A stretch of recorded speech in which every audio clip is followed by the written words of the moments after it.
dunia yang mengagungkan cinta. Betapa nikmatnya dicumbu asmara,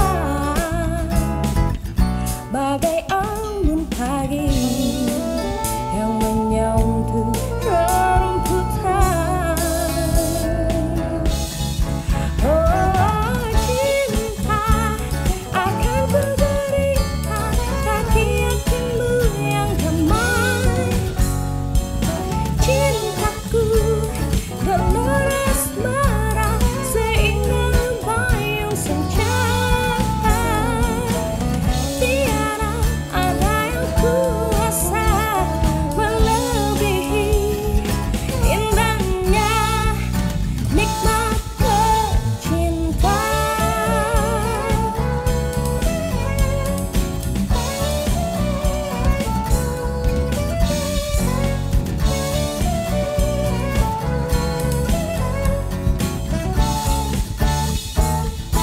Kan ku jalin lagu bingkisan kalbuku, bagai insan dunia yang mengagungkan cinta. Betapa nikmatnya dicumbu asmara, bagai embun pagi yang menyentuh rumputan. Oh cinta, akan ku berikan bagi hatimu yang damai. Cintaku gelora asmara, seindah bayung senja. Tiada ada yang kuasa melebihi indahnya nikmat bercinta.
Cinta, akan ku berikan bagi hatimu yang damai. Cintaku gelora asmara, seindah bayung senja. Cinta, akan ku berikan bagi hatimu yang damai. Cintaku gelora asmara, seindah bayung senja. Tiada ada yang kuasa melebihi indahnya nikmat bercinta. Indahnya nikmat bercinta. Indahnya nikmat bercinta.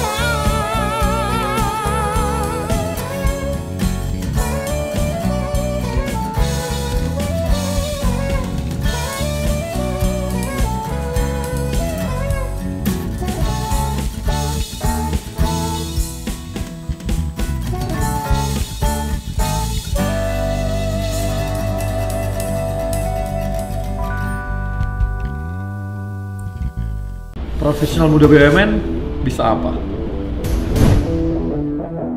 Aku siap untuk berinovasi. Aku bisa melawan arus untuk kebaikan bangsa. Aku bisa membuat perubahan. Aku bisa bekerja dengan jujur dan independen. Aku bisa memajukan bangsa dengan kreativitas. Kini saatnya profesional muda BUMN dan Indonesia mempunyai wadah untuk mengasah dan bertukar pikiran agar lebih kreatif, inovatif, dan solutif. Saksikan Indonesia Muda Club, diskusi cerdas dengan para profesional muda BUMN untuk Indonesia yang lebih baik. Selamat datang profesional muda BUMN, saya Arya Sinulinga. Selamat datang juga di episode yang ketiga dari Indonesia Muda Club. Dan kali ini kita akan dengarkan dulu VT yang akan disampaikan oleh kawan-kawan dari studio kita. Silakan.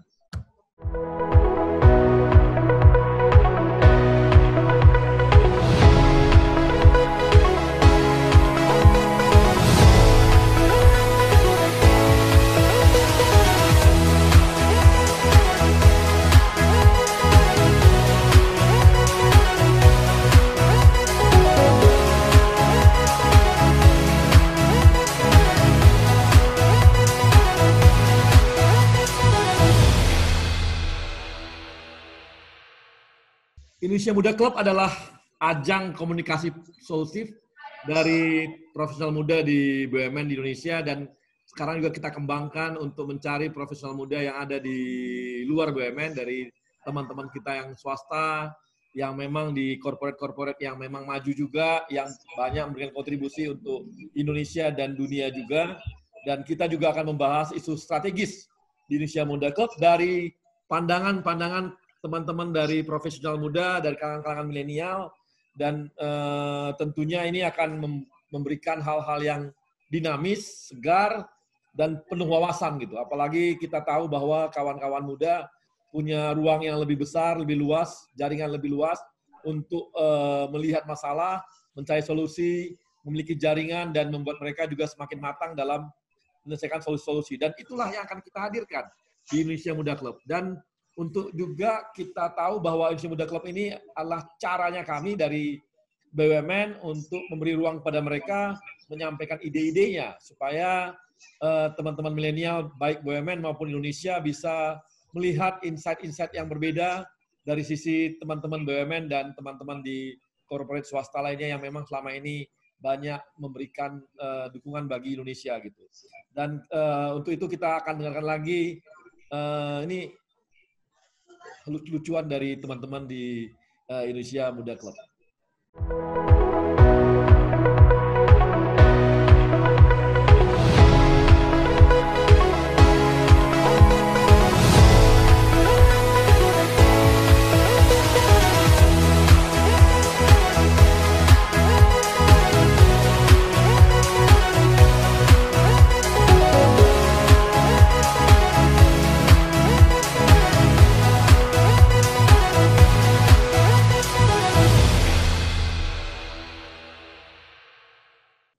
Oke, baik. Kali ini kita dengan topik yang sangat menarik, bagaimana teman-teman muda menghadapi sebuah challenging atau juga menghadapi sebuah tantangan, bagaimana mereka mencapai karirnya, bagaimana hal-hal yang membuat mereka mengubah karir mereka juga ini, dan juga menambah-nambah sesuatu hal yang di luar dari karir mereka untuk menambah jaringan. Dan kita akan diskusi dengan beberapa orang-orang muda baik dari BUMN maupun dari corporate dari yang swasta yang di Indonesia. Dan kali ini ada beberapa yang hadir.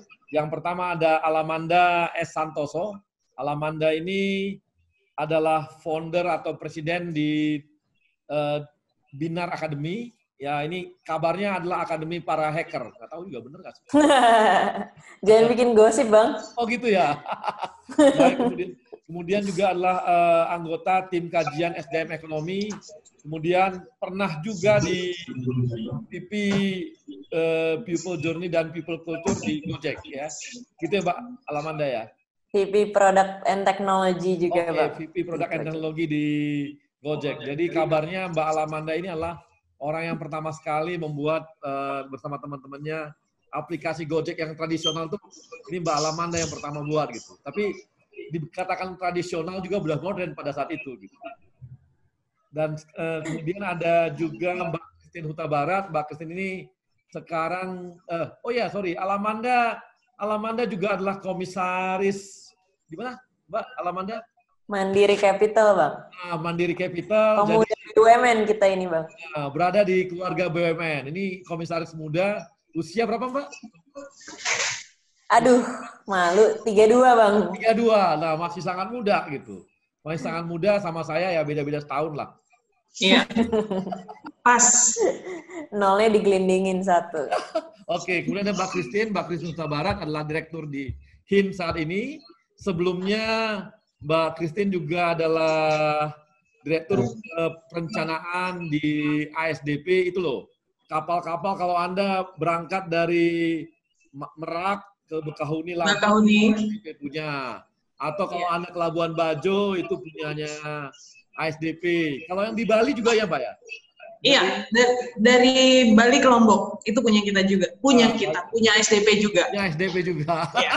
Ini karena rasa kepemilikan sangat tinggi sehingga merasa belum bisa move on itu biasanya, Bang. Ya. Kemudian kita juga ditemenin dengan Tantra Maulana. Tantra Maulana adalah GM. Kabarnya Tantra ini sekarang posisinya adalah VP ya, senior VP di program manajemen Krakatau Steel ya. Benar, Bang Arya. Di bawah pengembangan usaha. Oh, pengembangan usaha. Ini Tantra ini kabarnya kalau Pak Silmi, Pak Dirutnya mau bikin apapun, biasanya Tantra yang nyiapin kabarnya. Jadi behind the gun. Wow, ini behind the gun-nya Pak Silmi ini jangan-jangan Tantra ini kan gitu ya. Jadi banyak support dari teman-teman juga. Oh ya, banyak. Ini gaya takut dilihat Pak Silmi. Ini apa nih Tantra ini belagu amat. Oke, ini Tantra juga dia dulu di ITB dari sipil ya? Ya, Bang, benar. Oh ya, dia junior saya juga pernah, tapi belum pernah saya pukulin, belum. Dulu dia di sipil biasanya dipukul-pukulin, nggak pernah dipukul. Kemudian, nah ini ada tamu kita juga dari corporate swasta ya. Ada Vero Veriska. Vero ini adalah dari, sekarang ini posisinya adalah Worldwide Senior Program di Microsoft. Ya, Vero. Iya, Bang. Nah, dan dia juga adalah Presiden IDN Next Leader Foundation. Ini adalah satu lembaga yang mencari dan membuat kolaborasi buat jaringan anak-anak muda yang diharapkan menjadi next leader-nya Indonesia ke depan. Udah berapa orang, Vero, yang ada di jaringan ini? 6 bulan kita udah ada 4.867. Bayangkan ada 4.800 anak muda yang dijadikan sebuah jaringan dan berjejaring dengan oleh teman-teman Vero. Dan kemudian Vero juga adalah rektor universitas di online. Apa namanya, Vero? Enggak, Bang, di Jogja, Bang, online. Enggak, kita kampusnya ikut di Jogja. Ada, Bang, fisiknya, Bang. Cuma memang kita bakal fokus ke online gitu. Untuk pengajarannya. Karena izinnya memang keluarnya itu bulan Maret. Jadi memang dari hari pertama memang takdirnya jadi normal university. Oke, makasih. Baik, untuk yang pertama mungkin saya pengen nih, teman-teman memaparkan nih apa sih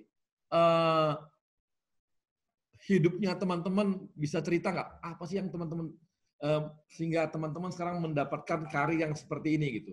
Ini saya mau nanya sama Tantra dulu nih. Tantra bisa berikan satu gambaran sampai Tantra bisa menempati posisi di Krakatau Steel saat ini gitu. Ya, terima kasih Bang Arya. Assalamualaikum warahmatullahi wabarakatuh. Ya. Terima kasih kesempatannya, kehormatan bisa bergabung Bang Arya di sini. Kami dari Krakatau Steel. Biasanya itu adalah BUMN atau perusahaan besar, profitable atau prestige. Mudah-mudahan KS akan kembali seperti itu. Seperti yang selalu diyakinkan Pak Silmi, CEO kami, bahwa semua itu seperti roda. Nah, selamanya kita di bawah atau di atas, kita harus selalu siap dimanapun kita berada. Nah, jadi Bang Arya, pengalaman saya itu nggak lepas suatu tempat di mana kami bisa dari ekspor di Beruntung kami masuk saat ini merasakan jatuh bangunnya KS yang membuat karakter kami lebih kuat. Jadi, seperti kita ketahui, 8 tahun terakhir KS mengalami sulit, dan puncaknya di 2019, KS tidak mampu membayar. Lalu apa yang dilakukan? Didorong visi yang kuat dari Pak Silly dan jajaran direksi, kami melakukan transformasi yang terdiri dari 3 pilar, yaitu restrukturisasi keuangan, lalu bisnis turnaround, dan pemberdayaan organisasi. Dan hasilnya adalah perbaikan demi perbaikan. Kami mampu melakukan apa yang sebelumnya kami bayangkan tidak pernah kami bayangkan untuk kami capai. Salah satunya adalah pencapaian produksi di 2019 di tengah cost-cutting di sekali ini. Alhamdulillah bisa merasakan sedikit pencapaian kinerja positif di kuartal pertama 2020 ini. Jadi kembali ke topik hari ini, KS bagi saya adalah sekolah, dan saya mengalami perjalanan belajar yang sangat berharga. Masuk di 2008 sebagai awalnya saya mengalami office benar-benar nggak seperti apa yang saya bayangkan, merasa undervalue dan banyak menemui ketidakidealan yang saya temukan. Tapi saya mencoba bertahan, dan ketika kita sudah memutuskan untuk bertahan, kita harus komit dan tidak boleh mengeluh. Nah, pada waktu itu saya bilang saya harus menemukan kesenangan nih. Perlahan saya menemukan ritme untuk bertahan. Saya banyak belajar dari interaksi dan mencoba membantu menyelesaikan masalah. Dan itu menyenangkan. Sering dengan itu, saya juga diberikan kepercayaan. Ada beberapa kali perpindahan posisi dan unit. Dan sempat juga belajar di BNN, di bawah Pak Debu, waktu langsung Pak Fajar Hari Sampurno. Suatu pengalaman tak ternilai bisa interaksi langsung dengan teman-teman di Kementerian BUMN. Sampai akhirnya setelah 11 tahun dipercaya untuk membantu SVP Program Manajemen Office di Direktorat Pengembangan Usaha di bawah Bu Melati Sarnita. Nah, dari perjalanan saya di sekolah di KS sampai saat ini, saya mengamati banyak karakter orang dan hal-hal yang membuat kita survive. Yang harus kita lakukan adalah, pertama adalah mengetahui diri kita sendiri dan posisi kita. Apakah kita itu eksekutor, messenger, atau storyteller? Kalau kita didefine sebagai eksekutor, ya jadilah eksekutor yang baik. Begitu juga sebagai messenger. Kita harus menyampaikan pesan agar tujuan itu tercapai. Yang kedua adalah mengeksplor kesempatan. Tapi itu bukan menjadi seorang oportunis. Kita akan mendapatkan momen-momen di mana kita berpikir ini diambil atau enggak ya. Momen-momen ketika kita bisa curi-curi perhatian orang lain dan lain sebagainya. Manfaatkan kesempatan termasuk konsekuensinya dan kita nggak boleh takut. Yang ketiga adalah mental dan sikap. Ini yang pertama. Itu sendirian. Kita harus bisa diterima semaksimal mungkin di lingkungan kerja. Pencapaian kita bukan pencapaian tapi itu pencapaian tim. Yang terakhir adalah nilai-nilai. Kita harus punya tujuan dan memiliki angkur. Angkur itu macam-macam, Bang Arya. Ini sumber energi yang membuat kita tetap semangat menghadapi kendala mencapai tujuan. Angkur itu bisa pekerjaan itu sendiri dengan segala tantangannya, atau organisasi yang tumbuh, lingkungan yang nyaman, gaji yang memadai, keluarga, dan sebagainya. Lalu ada sifat-sifat baik yang secara teoritis bisa membuat hidup kita lebih mudah dalam perjalanan karir. Nah, di sini saya tidak memiliki semua, tapi berusaha mendapatkan sedikit hal-hal baik itu. Jadi saya pelajari di Krakatau Steel. Beberapa sifat penting diantaranya adalah adaptif, teamwork, dapat dipercaya, dan endurance yang harus terakhir. Yang terakhir adalah ikhlas dan tetap menginjak bumi. Nggak semua yang kita lakukan diterimai dan disukai orang. Dan tantangannya adalah bagaimana semua orang dapat bekerja sama dengan kita. Mungkin itu sedikit sharing dari saya, Bang Arya. Terima kasih, Bang. Oke, thank you Tantra. Terima kasih sharingnya. Ini sangat menarik ya. Bagaimana Tantra dari seorang civil engineering menjadi seorang yang bisa pengembangan bisnis di Krakatau Steel, dan memang pengembangan dirinya sebagai eksekutor, sebagai pemberi pesan juga sangat kuat gitu ya. Kemudian juga masalah mental, attitude juga jadi satu hal yang sangat penting, dan tentunya punya value. Value ini yang saya lihat memang rata-rata kalau leader itu biasanya memang punya hal yang ini gitu. Dan Tantra sudah menjelaskan lengkap bagaimana karirnya sampai dia mencapai posisi yang saat. Nah, sekarang kita coba dengar dari ini nih, Mbak Christine. Ada Mbak Christine? Mbak ya, Christine Bang. bisa cerita nih. Ya, silakan Mbak Christine bisa cerita. Iya, Bang. Assalamualaikum warahmatullahi wabarakatuh. Salam sejahtera bagi kita semua. Terima kasih banget, Bang Arya, udah diundang dalam acara yang paling hits di Kementerian BUMN, yaitu Indonesia Muda Club. Gitu. Jadi menurut saya memang seorang pemimpin itu harus mempunyai nilai dasar dalam dia menjalankan perannya sebagai pemimpin.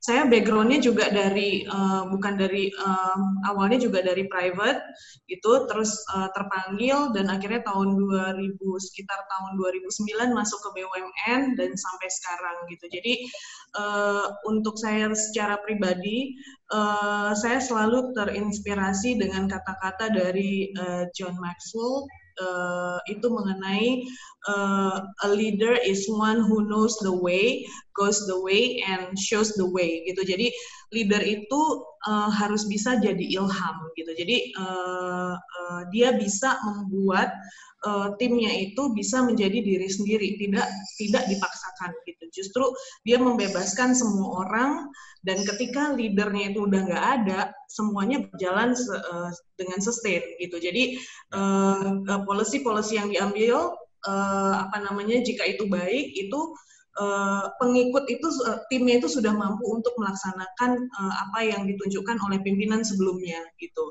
Jadi semuanya tuh pengembangan yang dilakukan itu bisa secara berkesinambungan, itu terus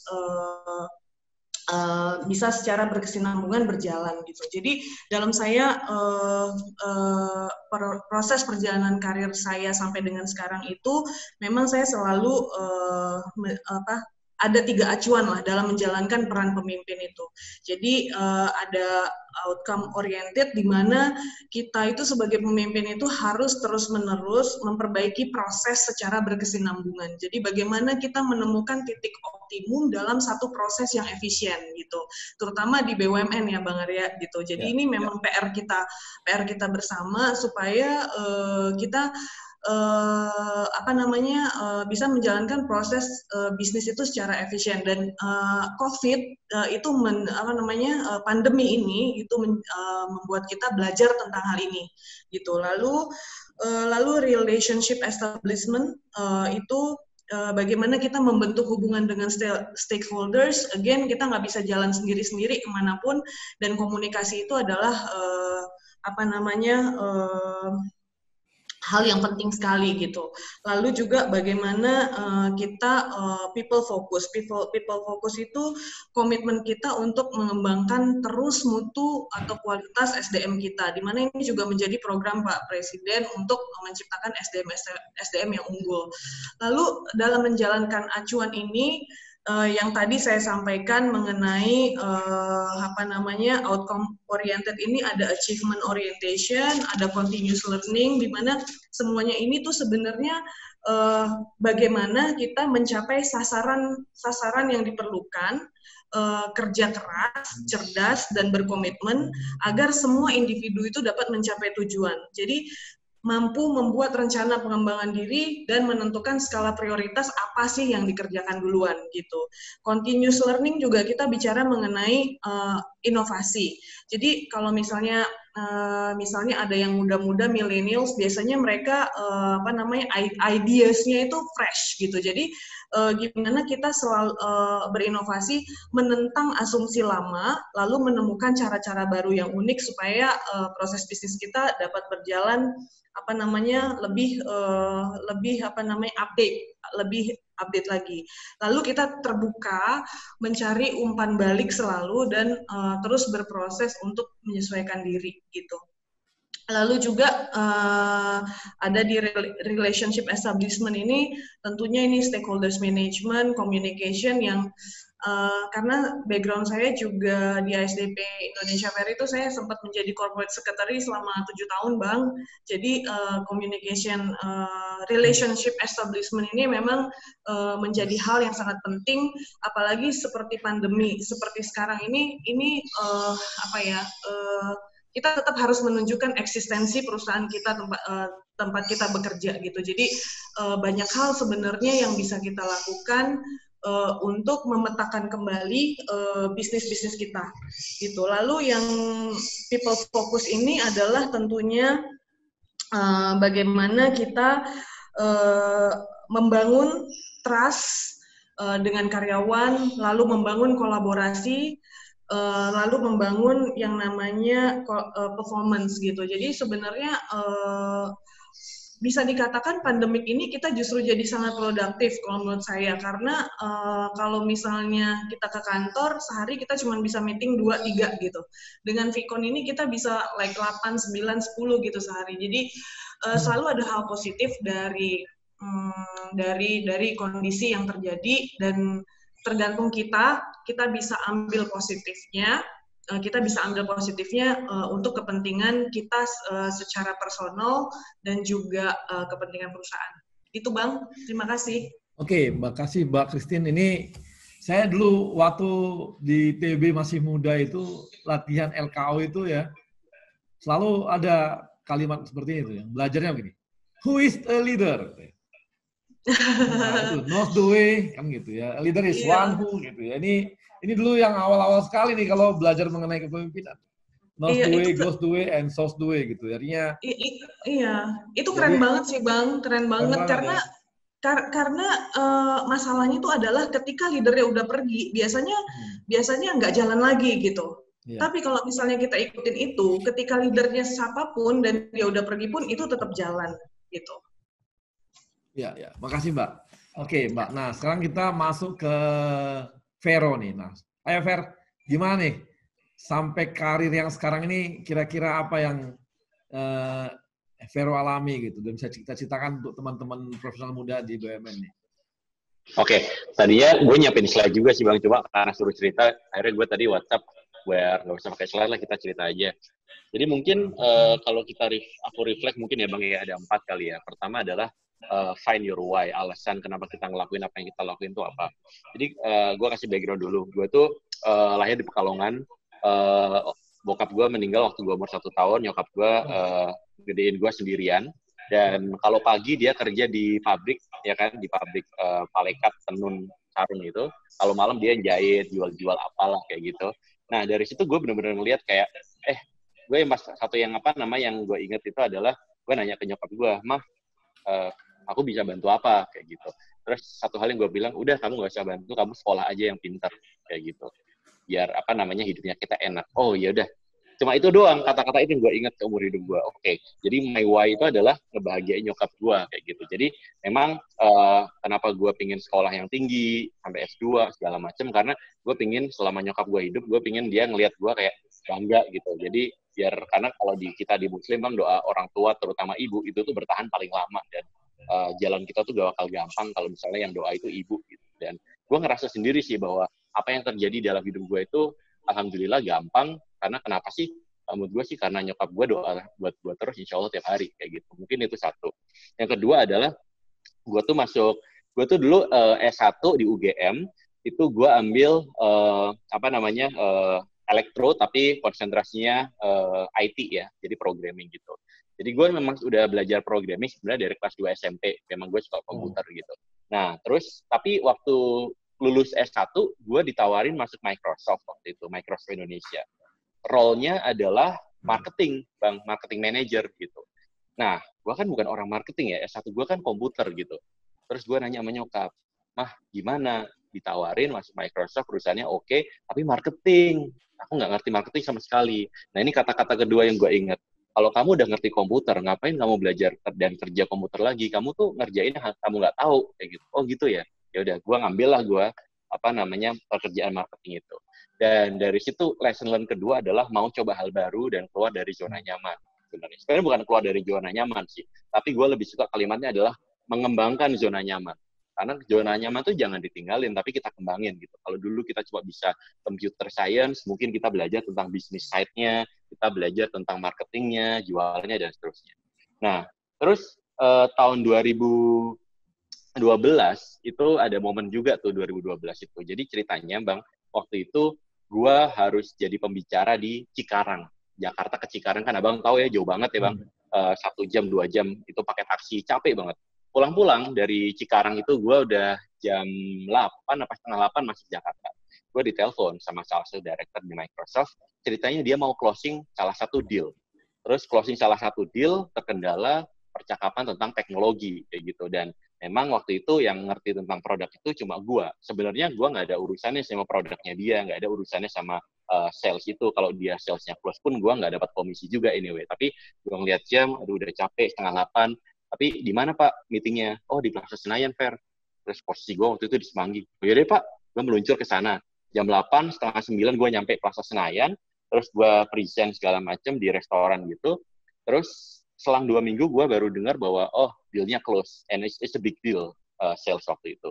Nah, yang menarik adalah selang 1 bulan apa 2 bulan gitu, si director yang sama itu datengin gue, Fer, gue punya temen di Singapura regional director, dia lagi nyari technical sales dan dia udah interview orang dari Bangkok, dari Filipina segala macem, belum ada yang nyantol. Lu mau nggak gue rekomendasiin untuk untuk posisi ini? Oh boleh Pak, kayak gitu. Direkomendasi lah gue, interview, 2 kali interview, alhamdulillah masuk Bang, kayak gitu. Itu 2012, berarti gue 2 tahun kerja di Microsoft Indonesia, alhamdulillah gue bisa promote ke Asia Pasifik. Rata-rata orang butuh 7 tahun sampai 10 tahun. Nah, lesson learn yang kedua di dalam hidup gue adalah kita harus bantu orang. Kita harus bantu orang dengan apa yang kita punya, kayak gitu. Meskipun itu nggak nguntungin kita, doesn't matter, pokoknya bantu aja. Karena hidup ini tuh nggak berjalan sesuai kontrol kita kan. Kita tuh tugasnya cuma nanam karma baik, biarin aja itu balik ke kita dari arah yang kita nggak duga, kayak gitu. Jadi itu lesson learn kedua. Terus juga, gue fast forward mungkin sekitar tahun 2019 gitu ya. Oh ya, by the way, untuk yang masalah bantu orang itu juga, kalau gue pikir-pikir ya, gue bisa promote ke Asia Pasifik 2 tahun itu karena gue bantu si director itu. Terus gue bisa pindah ke IBM, nge-lead Southeast Asia juga, dibantu rekomendasi salah satu orang yang pernah gue bantu, gue inget-inget lagi, ternyata waktu gue promosi sekarang di posisi worldwide, itu juga ternyata karena gue pernah bantu salah satu orang juga, akhirnya dia rekomend gue. Jadi, karir gue itu Bang, kalau gue lihat, kalau kita bicara orang pinter ya, di Microsoft tuh banyak yang lebih pinter dari gue. Banyak banget. Dan ini isinya orang pinter semua. Tetapi, kenapa sih kalau gue pikir-pikir, kalau gue tanya, kenapa sih kok gue bisa di posisi ini? Satu hal karena ya karma aja sih sebenarnya, karma baik yang insya Allah gue tanam di masa lalu, kayak gitu. Jadi bantu orang itu penting banget. Dan yang terakhir adalah menurut gue sih mau dengerin. Dalam arti gini, ini adalah lesson learn yang gue pelajari banget ketika tahun 2019, bulan Maret sampai bulan Oktober 2019, gue tuh ikut Pak Bambang Brojo. Bambang Brojo itu waktu itu menteri masih Bappenas, Bang. Nah, gue ikut beliau. Awalnya sih cuma nulisin ini doang, Bang. Nulisin speech. Jadi, pidato-pidato dia, beberapa gue yang nulis, kayak gitu. Karena memang gue suka nulis, kan. Dan dia pingin, Fer, kata-katanya tolong dibikin yang menyentuh dong. Oh, yaudahlah. Gue kan suka yang kata-kata kayak gitu. Nah, gue bantuin dia. Terus, dalam kesempatan itu, akhirnya gue harus sering ikut beliau gitu kan, kemana gue ikut dia kayak gitu. Nah dari situ gue bener-bener belajar satu hal sih, how to get things done in Indonesian context. Karena gini, selama karir gue nggak pernah kerja di perusahaan Indonesia, perusahaan lokal nggak pernah. Dan ini pertama kalinya gue istilahnya langsung nyebur ke kementerian yang waktu itu Bappenas gitu. Di situ ternyata untuk get things done kita nggak bisa pakai mentalitas Amerika kita nggak bisa pakai cara Amerika kita untuk minta tolong orang atau nge-push orang. Di Indonesia tuh ternyata ada caranya sendiri, di mana kita harus merendah untuk mengangkat. Artinya apa? Kalau kita mau minta tolong, benar-benar kita harus benar-benar mendem jero tuh kalau orang Jawa bilang, harus benar-benar kayak nunduk gitu. Nanti orang akan buka jalan kayak gitu. Oh, dari situ saya belajar. Dan yang lain adalah bahwa ada cara-cara how to do business in Indonesia yang banyak berbeda dengan how we do business in Western culture kayak gitu. Dan disitulah nasihat Pak Bambang ke saya waktu itu adalah, Fer, pokoknya saya tahu kamu nggak pernah kerja di lingkungan lokal, lingkungan Indonesia, tapi satu hal yang saya pesan ke kamu adalah kamu harus mau dengar. Udah, kamu jangan ngomong, kamu dengar. Kamu jangan ngomong, kamu dengar. Orang ngomong apa, kamu kerjain. Siapa? Kayak gitu. Ternyata benar. Makin kita ngomong, makin nggak beres nih urusan. Tapi makin kita dengerin orang, ikutin aja mainnya, ternyata malah beres kayak gitu. Jadi itu sih yang saya pelajari, dan itu juga ketika gue jadi rektor per tanggal 11 Juni kemarin, satu hal adalah namanya rektor ini kan institusi pendidikan itu kan udah established selama puluhan tahun ya Bang ya, dan udah banyak orang-orang tuanya di situ. Jadi strategi gue adalah pasti kalau misalnya kita mau melakukan modernisasi, kita nggak bisa pakai orang-orang lama. Kita harus masukin orang-orang baru ya kan, orang-orang yang gesit, yang canggih, yang lincah-lincah gitulah. Tetapi saya mikir, ingat pesannya Pak Bambang tadi, pokoknya adalah dengerin. Saya lihat, ternyata memang mereka punya sentimen kebanggaan terhadap masa lalu. Fine, nggak apa-apa. Akhirnya yang saya lakukan adalah, tim-tim saya yang baru ini saya masukkan, tetapi berada di bawah direct report-nya dari yang orang-orang lama. Dengan begitu, orang lama merasa terayomi, terfasilitasi, orang baru merasa bisa melakukan apa yang dia lakukan. Saya pesan kepada teman-teman kita yang muda-muda ini adalah, ketika kamu doing great thing, always give the credit to that senior people. Please do that. Ternyata ketika mereka melakukan itu, nggak ada friksi, Bang. Nggak ada friksi, kayak gitu. Karena orang itu sebenarnya kalau di budaya barat kan gini ya, kalau gue yang kerja, ya gue yang dapat kredit. Tapi di Indonesia jangan kayak gitu. Hujan itu harus merata. Maksudnya apa? Kalau kita sendiri yang maju, nggak bisa di Indonesia. Semua orang tuh harus maju. Semua orang harus dibikin maju. Dan kadang kita harus berbagi kredit dengan orang-orang lain. Dan mungkin kadang orang-orang itu nggak kerja maksimal, nggak apa-apa, it doesn't matter. Selama orang-orang itu merasa terfasilitasi dan merasa bahwa kita bukanlah ancaman. Dan itu sih yang gue benar-benar pelajari, Bang. Jadi satu adalah kita cari tahu apa sih yang memotivasi kita. Buat gue itu ibu gue. Kedua adalah mau coba hal baru. Kalau kita udah tahu sesuatu, ya nggak usah ngerjain itu lagi. Kita kerjain hal yang baru supaya kita bisa meng-expand zona nyaman. Ketiga, bantu orang dengan apa yang kita bisa punya, apa yang kita tahu. Dan terakhir adalah mau denger. Karena menurut gue, orang pintar banyak banget, tapi orang humble itu dikit banget. Gitu sih, Bang. Oke, makasih Vero. Saya sih nggak nyangka ya, Vero ini ternyata, saya kira Vero ini anak orang kaya gitu loh. Asik, Gayanya, apa dah? gitu. Kalau kata Alamanda kan tampangnya ini, Bang. Tampang veteran, Bang. Pernah ini gitu, pernah lihat, nih pasti anak muda orang kaya nih, bapaknya kaya banget nih. Aduh, enggak, Bang. Ini menarik gitu, menarik dari Vero, menarik ini. Baik, dan ini ya, filosofisnya dengan dunia yang Microsoft-nya ternyata filosofis Indonesia sekali gitu untuk bisa maju di padahal dia kerja di ini ya di corporate asing yang cukup cukup inilah gitu ya, sangat asing banget lah, Amerika banget gitu.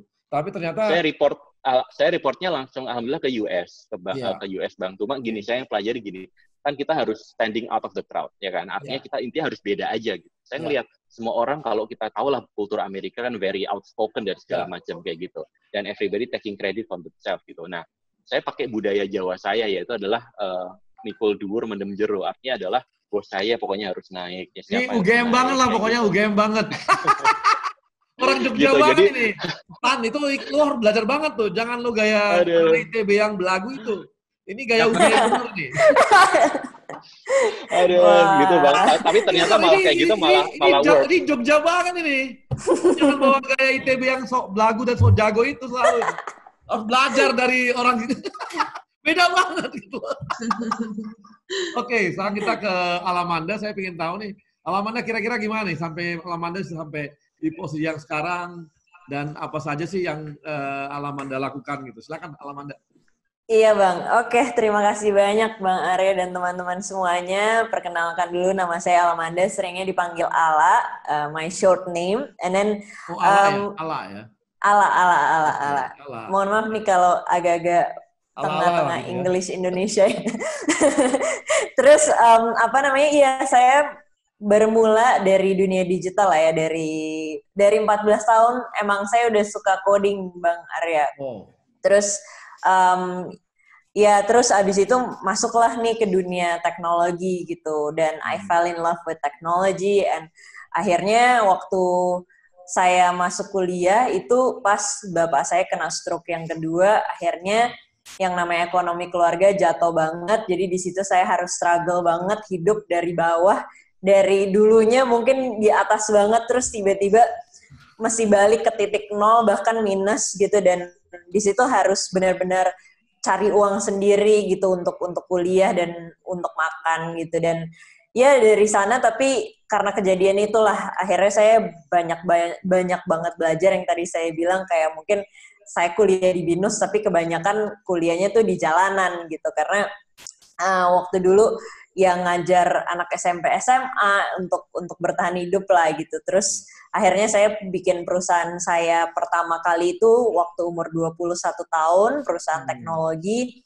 Dan tapi waktu itu saya ngelihat kayak aduh kayaknya saya masih muda banget untuk jadi entrepreneur, dan akhirnya saya mutusin untuk saya mau kerja sama orang, dan disitulah saya ngebangun karir. Dari waktu itu saya masuk ke perusahaan yang kecil banget, tapi bos saya tuh baru pulang dari Silicon Valley, and I thought I can learn from him gitu. Akhirnya dari situ terus saya sempat di berrybenka.com, di Kartuku, dan terakhir saya di Gojek. Dan ya Gojek cukup merubah hidup saya banget, karena waktu di sana saya benar-benar belajar bahwa kita tuh jangan bekerja, tapi berkarya.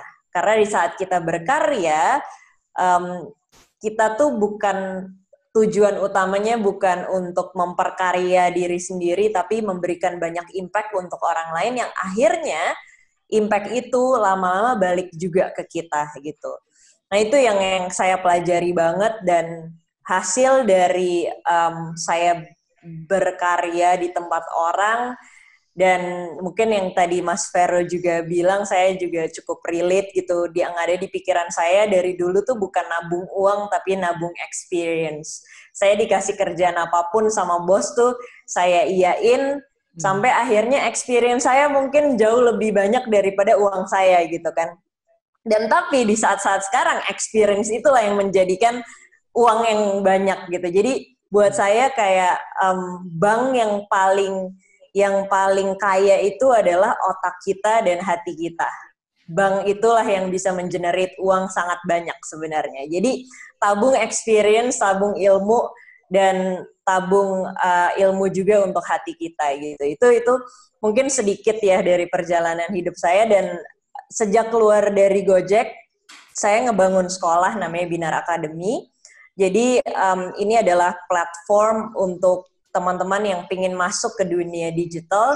Dan sebagai educator, saya percaya bahwa responsibility kita bukan cuma untuk memintarkan anak-anak kita, tapi juga bagaimana benar-benar improving their life by connecting graduates kita itu ke dunia kerja gitu. Jadi kita bukan cuma nyekolahin mereka, tapi saat mereka lulus kita connect sama partner-partner kita yang membutuhkan digital talent. Jadi bos itu tuh nggak jauh banget gitu untuk digapai. Jadi Allah harus sering gaul-gaul ke kementerian loh. Bosnya gitu ya. Bosnya kami itu orangnya sangat bonding Asik sama ya? kami. Nah itu dia, itu paling penting. Jadi bonding itu karena itu kan yang ngebangun ya. Karena kadang-kadang yang saya pelajari adalah sebagai leader ya, kadang-kadang seseorang itu tidak perform bukan cuman karena dia nggak bisa, tapi mungkin di rumahnya lagi ada masalah. Jadi saya dulu setiap hari Rabu kita punya namanya Umi Session, dulu saya dipanggilnya Umi di Gojek. Itu ceritanya benar-benar ngobrol tentang pacarnya mereka, percintaan, atau orang tua gitu. Supaya kita saling tahu gitu kan. Kayak, oh teman kita tuh lagi ada masalah apa. Nah ini, bonding ini yang kebanyakannya soalnya serius-serius terus gitu Bang Arya. Gitu. Terima kasih. Ala ini saya nggak nyangka. Ala juga preman sejak usia 14 tahun. Preman jalan sejak 14 tahun. Oke, kawan-kawan, sementara ini kita break dulu kan. Kita akan kembali lagi setelah iklan-iklan berikut nih. Karena banyak iklan banget di Indonesia Muda Channel ini. Punya lahan kosong tapi belum dimanfaatkan? Ada sobat yang siap membantu. Menyediakan beragam pilihan dari berbagai arsitek kenamaan. Dikerjakan oleh kontraktor terpercaya tanpa risau diperdaya. Sobat yang mengawasi dan memastikan proses pekerjaan terkendali dan aman. Lalu mengisi rumah sesuai keinginan. Membangun rumah yang indah kini menjadi lebih mudah. Dan memiliki rumah ramah lingkungan kini tak hanya jadi angan. Bangun rumah lebih baik dengan Sobat Bangun.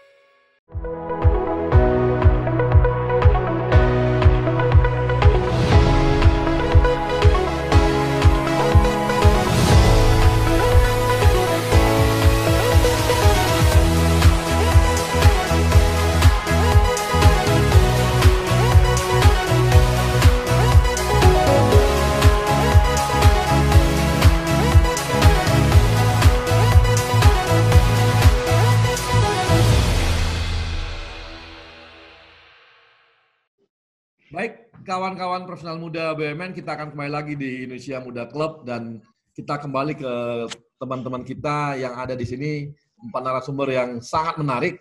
Kita bisa belajar dari hidup mereka dan bagaimana mereka menghadapi dan juga membangun karirnya. Dan kita mau nanya lebih jauh nih kepada teman-teman. Saya mau langsung aja ke Bang Vero dulu nih. Bang Vero ini apakah Bang Vero sudah merasa bahwa karir yang sekarang ini adalah karirnya Bang Vero? Ini adalah tracknya Bang Vero dalam hidup Abang ke depan gitu. Bagaimana? Jangan Abang ya, Mas. Orang Jawa. Mas dong. Ya Bang, menurut saya udah Bang, karena gini, menurut saya definisi karir itu adalah ketika kita berada di tengah-tengah 3 lingkaran. Bayangin ya, lingkaran yang pertama ini adalah apa yang kita suka. Gue tuh sukanya apa sih? Gue tuh sukanya adalah segala sesuatu yang terkait sama teknologi, tapi akhirnya gue menemukan bahwa bukan masalah teknologinya Bang, tapi masalah impact dari teknologi itu buat orang banyak itu apa, perubahan apa yang bisa kita bikin, kemudahan apa yang bisa kita buat, kayak gitu. Jadi gue merasa bahwa gue udah nemuin apa yang gue suka.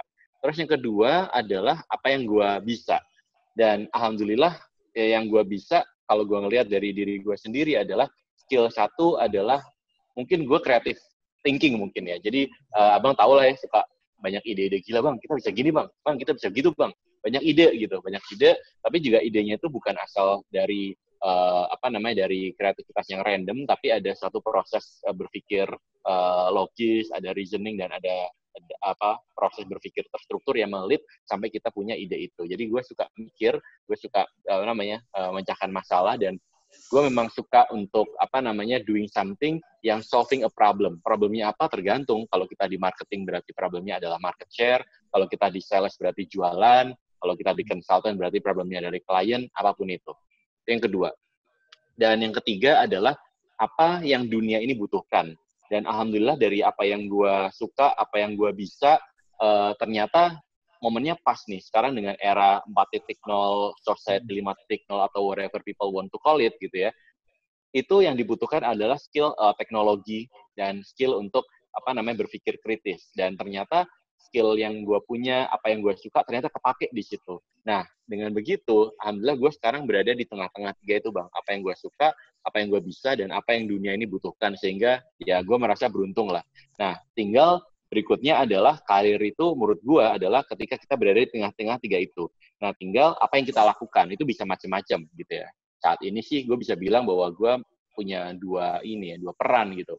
Kalau malam, kerja gue di Microsoft. Kenapa malam? Karena gue harus ngikutin jam di US. Jadi biasanya Bang, gue kerja itu mulai jam 8 malam sampai jam 1, jam 2 gitu ya.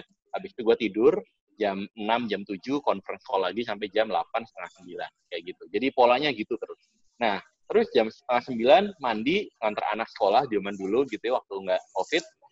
Tapi sekarang setelah jam 9, jam 10, gue ada peran lain, yaitu adalah rektor. Kayak gitu. Nah, yang menarik adalah kenapa sih gue ngambil iseng banget sih ngambil kerjaan rektor begini gitu ya. Satu hal Bang, yang ngegerakin gue adalah kampus yang gue pimpin pertama. Satu, mahasiswanya Bang, itu profilnya kebanyakan orang tuanya itu pekerjaannya itu petani Bang, labor, nelayan gitu kan, pengusaha kecil, mikro, household income-nya itu 2 juta ke bawah Bang. Abang bisa bayangin lah orang dengan 2 juta ke bawah itu ekonominya seperti apa. Gue kayak ngelihat diri gue sendiri gitu, kayak ini kan Vero zaman dulu kayak begini gitu. Nah, kenapa gue pengen jadi rektor? Gue pengen nolong orang-orang itu gitu. Nah, nolongnya gimana pertanyaannya gitu kan? Karena skill gue di teknologi, I think technology is going to shape pendidikan di Indonesia.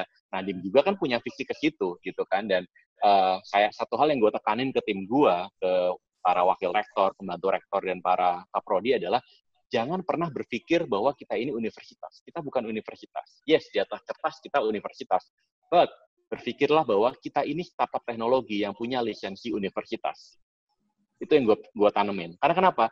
Ketika cara pikirnya adalah startup teknologi, kayak misalnya Alamanda dulu di Gojek segala macam, cara kerja kita beda Bang. Jadi satu hal, gue nggak mau skripsi itu dicetak, gue nggak mau dosen itu coret-coret skripsi orang, gue mau pakainya commenting di Word atau di Google Form, Google Sheet, whatever itu. Terus habis itu gue nggak mau ada tanda tangan basah, gue mau semuanya pakai digital, gue mau pembelajaran juga pakai content, learning, e-learning, dan segala macam. Gue mau kelasnya itu nggak kelas fisik, tapi kelas online, daring, dan segala macam. Dan itu yang gue tekanin. Pak, tapi kan koneksi, segala macam. Oke, there is a problem, means that there is a solution. Yuk kita cari solusinya baru. Gitu. Jadi menurut gue saat ini sih alhamdulillah udah di karir itu Bang. Tapi implementasinya adalah di Microsoft untuk hobi gue di teknologi, tapi di kampus ini sebagai rektor untuk istilahnya ngebantuin orang-orang yang seperti gue zaman dulu itu. Gitu. Nah, kapan tuh waktunya? Kapan timingnya ketika Vero melihat bahwa memang ini karir gue gitu loh? Kapan tuh ya? Bukan waktu ya. Bukan waktu, tapi adalah ketika tahu bahwa ini memang saatnya, ini adalah karir gue gitu.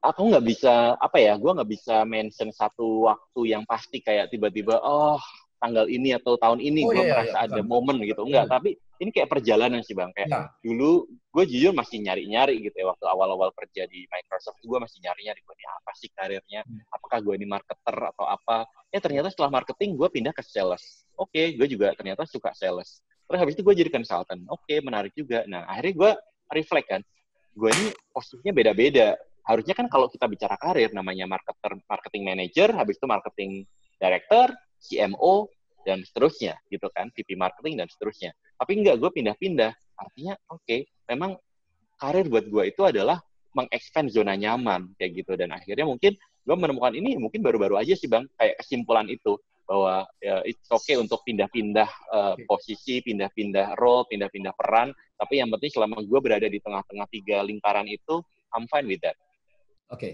Oke, makasih Vero. Nah, ini Mbak Christine kan dulu kalau jalan karirnya di marketing, kemudian pernah jadi korsek, kemudian di direktur bagian pengembangan bisnis, gitu ya. Saat ini juga begitu. Nah ini apakah memang kan ini marketing korsek ini, nah ini gimana nih, Mbak Christine? Apakah atau memang Arya akan pindah lagi jalurnya nih? Jadi direktur apa gitu enggak? Oke Bang, iya betul Bang. Jadi dalam perjalanan karir saya itu dulu pertama-tama itu manajemen trainee di sebuah private company, itu memang di otomotif, itu di sales and marketing gitu. Lalu setelah itu masuk ke perkebunan sawit pernah, lalu pernah di properti juga, sempat di bank juga gitu. Di properti cukup lama, lalu masuk ke transport. Masuk BUMN itu transport, itu ASDP, itu jadi business development dulu Bang, business development dulu, lalu di corporate secretary cukup lama, setelah itu jadi direktur pelayanan. Jadi waktu itu memang pada tahun 2017 itu adalah titik balik lah sebenarnya. Jadi kita tuh benar-benar ingin membuat industri perferian itu menjadi handal dan modern gitu Bang. Jadi memang PR-nya sangat banyak. Bayangin aja industri kapal dan pelabuhan yang sangat keras gitu, dan image-nya keras terus nggak aman gitu ya Bang. Gitu. Nah ini kita harus membuat satu experience gitu terhadap memang kalau ferry itu ada penumpangnya, ada barangnya gitu. Jadi kalau untuk penumpangnya ini yang kita ciptakan waktu itu adalah gimana sih supaya ada experience nyebrang itu pakai rasa gitu. Jadi nggak cuman nyebrang yang penting selamat ya, nyebrang Merak Bakahuni gitu. Jadi gimana caranya kita bisa membuat itu jadi experience, dan kita tuh benar-benar petakan pada saat itu Bang, bagaimana kita membuat touch point. Itu kalau nggak salah ada 70-80 touch point yang kita sentuh dari pada saat penumpang itu datang ke pelabuhan, lalu di pelabuhannya, lalu naik ke kapalnya, lalu setelah meninggalkan pelabuhan, itu benar-benar titik demi titik itu kita buat sampai hari ini paling nggak industrinya udah lumayan modern lah gitu. Wah ini perempuan sekali ya. Titik poin. Ada experience di semua tempat itu kan sampai 80 titik loh. Kalau tadi 5 titik oke lah, ini 80 titik. Kalau bukan perempuan, laki-laki nggak mungkin itu bikin sedetil itu, nggak mungkin banget. Iya, lalu bagaimana juga kita bisa mencoba memisahkan antara passenger dan logistik gitu supaya lebih ya peradabannya lebih lebih meningkat lah gitu. Dan memang PR-nya itu akan selalu ada gitu ya. Masih sudah yang dilakukan sudah, tapi masih banyak juga yang belum dilakukan gitu. Lalu setelah itu dari direktur pelayanan itu ke perencanaan juga Bang gitu. Jadi di situ saya sempat menemukan bahwa aduh kayaknya saya seneng banget di business development gitu. Tapi kalau BUMN mananya kan nggak bisa pilih Bang, karena kita penugasan. Agak beda sama yang tadi gitu. Jadi saya nggak bisa jawab masalah perusahaan mana sih yang membuat kita tuh sudah ini duniaku gitu. Ya, Mbak Christine sekarang udah merasa dunianya nggak ini yang dikerjakan sekarang ini? Sekarang kebetulan ini belum 2 minggu, jadi baru pindah ke Hotel Indonesia Natur. Ada kemiripan nggak? Ada kemiripan nggak? Beda banget Bang. Yang satu transport, ngurusinnya. Tapi sama-sama hospitality kan? Sama-sama hospitality, dan memang passion saya itu Bang adalah pembenahan infrastruktur gitu-gitu, terus transport, terus udah gitu bagaimana, tapi gini Bang, intinya dimanapun perusahaannya gitu, intinya yang saya ingin memberikan manfaat yang paling optimal dari seluruh sumber dari diri saya gitu. Jadi dikala yang pertama saya bisa memberikan energi yang selalu positif terhadap lingkungan, karyawan, itu saya happy banget gitu. Jadi maksudnya saya bisa mampu mengarahkan tim menuju tujuannya gitu. Jadi energi positif itu kita sangat perlu banget gitu hari-hari setiap hari gitu. Lalu saya juga bahagia banget jika saya bisa mampu memberikan energi saya ke tim gitu. Jadi kira-kira sehingga tim saya itu kinerjanya itu bisa optimal dan tujuan perusahaan itu tercapai dengan cepat gitu. Lalu yang suka menjadi hambatan juga itu adalah yang mudah-mudahan nanti saya bisa aplikasikan di PT HIN itu adalah ketegasan. Jadi ambil keputusan dengan cepat gitu Bang, karena pelin-pelan itu akan menghambat gitu, sangat menghambat. Lalu yang keempat, eksekusi ini saya juga melihat masih cukup lemah karena agak beda dengan private. Memang karena BUMN ini kan memang kita ada proses birokrasi yang kita bisa persingkat, tapi kita juga tidak bisa hilangkan, Bang. Karena ini pertanggungjawaban kita adalah mengelola kekayaan negara, kira-kira gitu. Jadi emang benar-benar kayak tadi Mbak Ala singgung mengenai rapat banyak gitu ya. But sometimes tuh kadang-kadang ya kebanyakan juga nggak baik gitu, tapi memang benar-benar ada fungsi yang bertanggung jawab terhadap atas keputusan yang akan kita ambil gitu sih. Jadi kalau untuk membuat proses itu jadi efisien, saya setuju banget gitu. Lalu yang ketiga itu jadi tadi eksekusi itu adalah contoh terbaik. Jadi kita mau ambil keputusan dan tim melihat bahwa kita mau ambil keputusan. Lalu juga yang terakhir itu adalah passion. Jadi passion itu adalah bahan bakar sebenarnya. Jadi bahan bakar semangat gitu supaya seorang leader itu mampu mampu bekerja dan memotivasi timnya sehingga tujuan yang ingin dicapai itu bisa berjalan dengan cepat. Jadi intinya dimanapun perusahaannya, karena ini adalah penugasan, setiap hari belajar nomor satu, karena never ending story bahwa kita memang dilahirkan untuk setiap hari untuk terus belajar.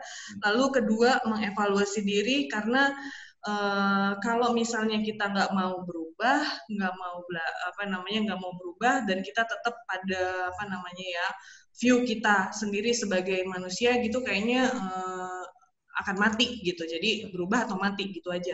Lalu yang ketiga, optimis dan antusias, karena ini penting. Optimisme itu adalah energi positif juga, dan antusias itu juga sangat penting untuk meng-empower tim kita untuk cepat lari menuju goals yang sudah ditetapkan di awal. Itu sih, Bang. Oke, makasih Mbak Christine. Nah, Tantra gimana, Tan? Udah yakin lo di KS terus nih? Atau gimana nih? Ngurusin baja-baja itu semua gitu. Jadi gini Bang, emang awalnya tuh susah banget ya masuk KS sebagai teknik sipil. Jadi masa-masa galau saya tuh ya 2-3 tahun pertama lah. Pertama itu yang paling susah ngerasa under value. Itu yang saya rasakan. Tapi terus abis itu saya coba nemuin ritme nih untuk kerja di KS. Saya harus memutuskan saya itu harus pindah atau tetap. Dan saya udah memutuskan saya komit untuk lanjutkan di KS. Dan saya itu udah ketemu angkurnya. Tadi saya bilang angkurnya atau sumber energi. Nah, kata Bu Christine tadi yang cantik kan bilang itu passion bahasanya, passion atau bahan bakar. Nah, KS itu bilang cantik aja nih. Nggak ada hubungannya ya. Ngajarin kan orang sipil kan harus pandai merayu Bang. Jadi ya KS itu banyak masalah Bang. Dan saya tuh orangnya penasaran, pengen rasanya itu bantuin semua orang. Dan itu endorfin tersendiri. Nah lalu turning point saya itu ketika saya memutuskan untuk ngambil sekolah lagi. Saya udah mutusin saya di KS, tapi saya juga mau improve diri saya sendiri. Nah itu saya sekolah lagi. Pilihannya adalah mau sipil lagi atau coba yang baru. Tapi Bang Vero bilang coba extend dari zona nyaman. Nah itu benar banget. Saya coba hal-hal baru dari apa yang saya lakukan sebelumnya sebagai teknik sipil. Nah setelah itu memang saya diadopsi itu. Habis sekolah saya diadopsi oleh rekan kerja untuk pindah unit kerja dari yang tadinya eksekutor, yang tadinya mendesain, melakukan perawatan, menjadi seorang messenger dan storyteller. Karena saya pindah ke bagian pengembangan usaha. Dan di situ saya mulai terlibat di proyek-proyek strategis dan banyak berinteraksi dengan banyak orang. Setiap dikasih tugas kecil ataupun besar, saya coba kerjain. Senang itu kalau bisa mengerjakan dan bantuin masalah gitu. Dan saya saat ini sangat terlibat dekat dan bekerja dengan orang-orang yang cerdas, terutama di transformasi Krakatau Steel. Saya banyak belajar dari konsultan. Konsultan IKS saat ini banyak banget, Bang. Mungkin Bang Arya juga tahu. Banyak yang ingin bantuin KS. Hampir semua konsultan top tier itu ada di KS saat ini. Oh, jangan-jangan ini sebagai apa? Bahan percobaan. Bener, Bang. Semua ini, kalau tantangan tersendiri gitu ya. Iya. Ini persoalannya berat banget. Bisa jadi tesis, bisa jadi apa, jadi nih KSD. Nah, dari situ saya belajar gimana cara mereka evaluasi, kumpulin data. Yang penting itu yang saya pelajari adalah problem solving. Gimana ngebuat sesuatu yang kompleks itu jadi simple. Nah, setelah itu saya mulai itu dekat dan memberikan support kepada BOD terhadap dukungan kajian-kajian, penyelesaian masalah. Dan organisasi kami juga sekarang udah mulai berubah, terutama budaya. Orang-orang seperti saya itu mulai diberi kepercayaan. Kita coba cara-cara baru di KS. Dan juga sekarang tuh di KS itu ada istilah namanya tim ayam, Bang. Tim ayam itu motonya bener biasa, salah dimarahin. Nah harus 24 jam. Banyak sekali di pengalaman terlibat. Kan udah biasa, jadi kuya kan biasa digituin. Banyak yang harus dikorbankan, yang salah satunya mungkin waktu ya. Kita harus, kalau kita ingin berkarir dengan baik, pasti ada pengorbanan. Dan salah satunya adalah waktu di keluarga. Dan alhamdulillah keluarga mendukung sih saat ini. Dari situ saya mulai terlibat dan memahami bagaimana membuat simplifikasi atas masalah-masalah di KS. Dan kami di saat ini sangat ingin merubah pandangan orang. Makanya saya tuh senang banget di KS saat ini ya. Kita di track yang tepat menurut saya. Dan happy banget kalau misalkan apa yang saya bantu, support kajian, besoknya itu muncul di media, Bang. Wah, ini yang tadi malam saya kerjain, muncul di media. Nah, yang apes itu kalau salah input atau typo, udah deh habis dimarahin. Direktur saya itu high demanding banget, tapi ya bantuin. Sekarang tuh asik banget, semua direksi KS sekarang asik banget. Nggak cuma perintah, mereka tuh terjun nemenin anak-anak buahnya nih, ayam-ayam ini sampai malam, sampai jam 12 malam ditemenin. Udah belum? Ditemenin. Udah belum? Walaupun nanya doang ya, tapi ditemenin. Udah belum? Belum. Jadi ya itulah pengalaman saya, dan saya yakin ya udah, saya udah turning point-nya saya udah dapat feel KS, dan saya ingin kontribusi, terutama BUMN KS. KS itu kan mother of industry. Semua tuh banyak bergantung pada KS. Multiplier effect itu banyak banget, Bang. Itu sih, Bang, dari saya sih singkat. Oke, makasih Sekarang kita ke Alamanda nih. Nah, karena saya khawatir nih, karena Alamanda katanya kan, tadi apa Alamanda? Itu Apa tuh, Bang? Habis itu bubar. Kabur. Apa, Bang? Kabur. Apakah apa? Enggak. Enggak. Bercanda. Enggak. Saya mau nanya. Ini karirnya Ala itu di mana posisi yang mengatakan bahwa ini track saya ini gitu. Ini track di karir. Sedikit ya, yang pertama, gue tuh nggak pernah nyari passion, Bang. Karena buat gue nyari passion itu wasting my time gitu. Dan dulu waktu gue nggak punya duit sama sekali, iya kan? Iya kan? Itu kayak sebuah slogan yang membohongi manusia tuh kayaknya tuh. Find your passion gitu kan. Nah, dan gue waktu lagi benar-benar terpuruk bokap sakit itu ya nggak sempet nyari passion, nggak sempet mikirin passion gue apa gitu kan. Jadi waktu itu yang gue lakuin adalah ada opportunity apa gue sikat gitu kan. Dulu sampai gue pernah jualan DVD bajakan juga gitu, saking bener-bener beu banget gitu. Gue pernah jualan toke juga, Bang. Dulu katanya kalau jualan toke tuh laku 1 M, akhirnya gue tangkap tuh toke, terus gue jual di kasku 1 M, gak laku-laku tapi ditipu gue. Jadi itu yang pertama.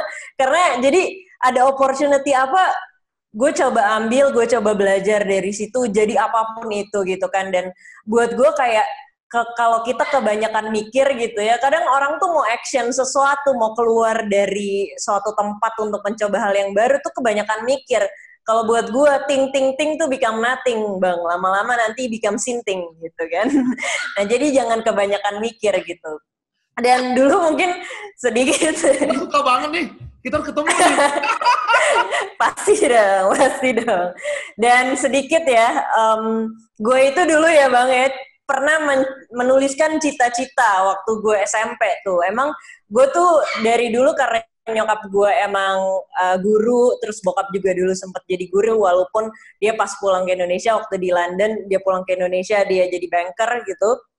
Jadi unconsciously kayaknya di otak gue tuh, gue ntar kalau udah gede tuh pengen jadi masuk ke education lah gitu. Dan waktu itu gue tuliskan lah, kayak gue tuh pengen banget merubah pendidikan di Indonesia. Gue tulis kayak abis gue lulus kuliah, gue mau jadi guru SMA, abis itu gue mau jadi dosen, gue mau jadi guru besar, abis itu gue pengen jadi menteri pendidikan gitu kan. Tapi ya namanya juga hidup. Iya. Terus Nadiem yang jadi menteri pendidikan ya kan.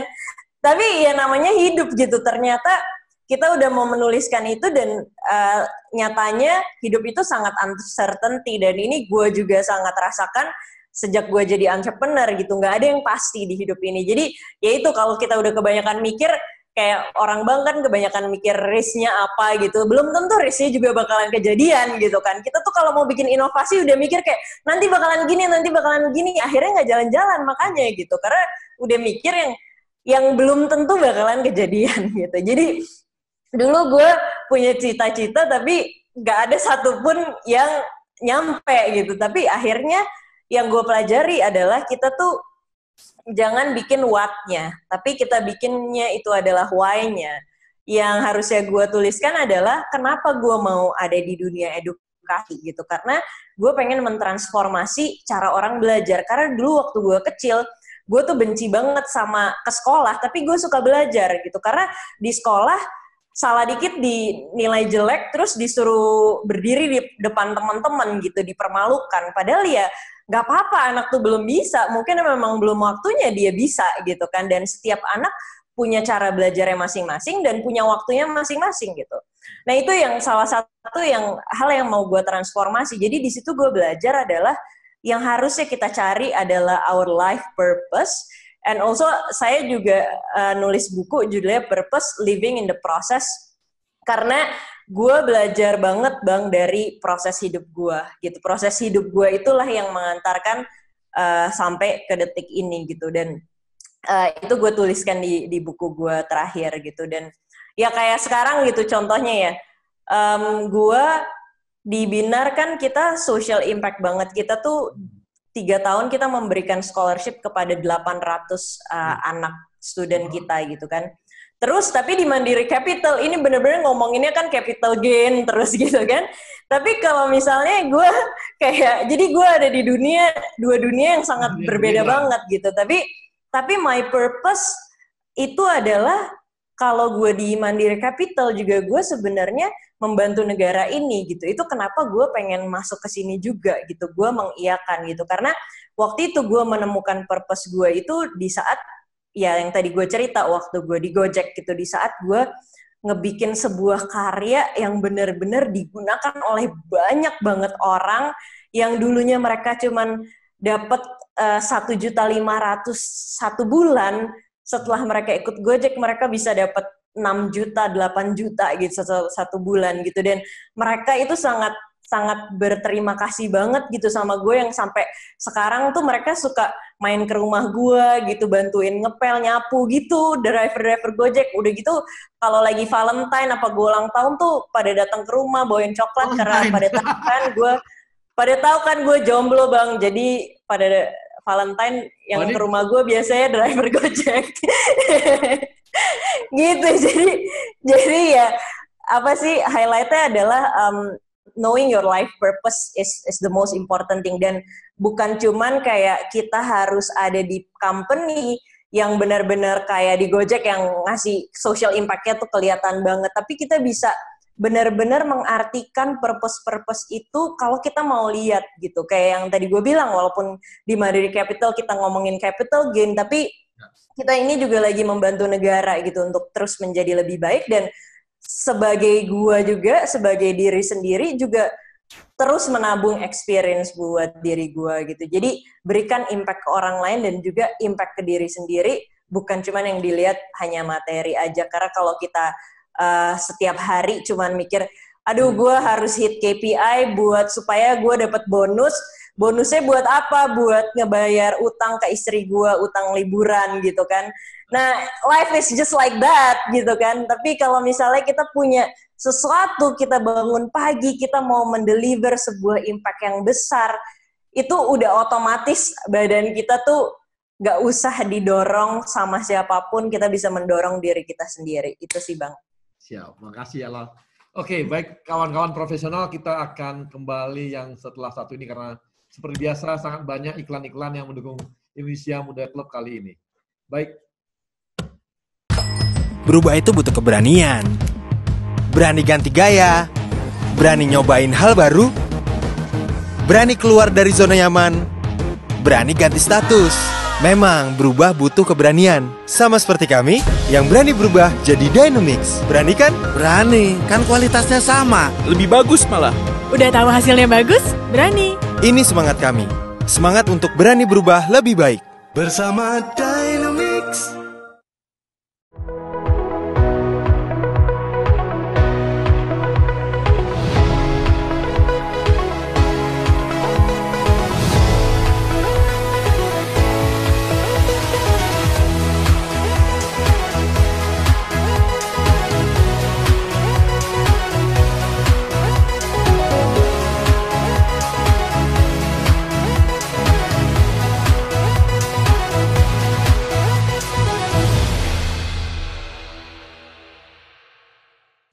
Kawan-kawan profesional muda BUMN, kita kembali lagi di Indonesia Muda Club dan kita kembali kepada 4 narasumber kita. Tapi sekarang kita akan coba dengarkan ada pertanyaan-pertanyaan dari teman-teman kita. Yang pertama adalah Fajar. Fajar ini masih mahasiswa.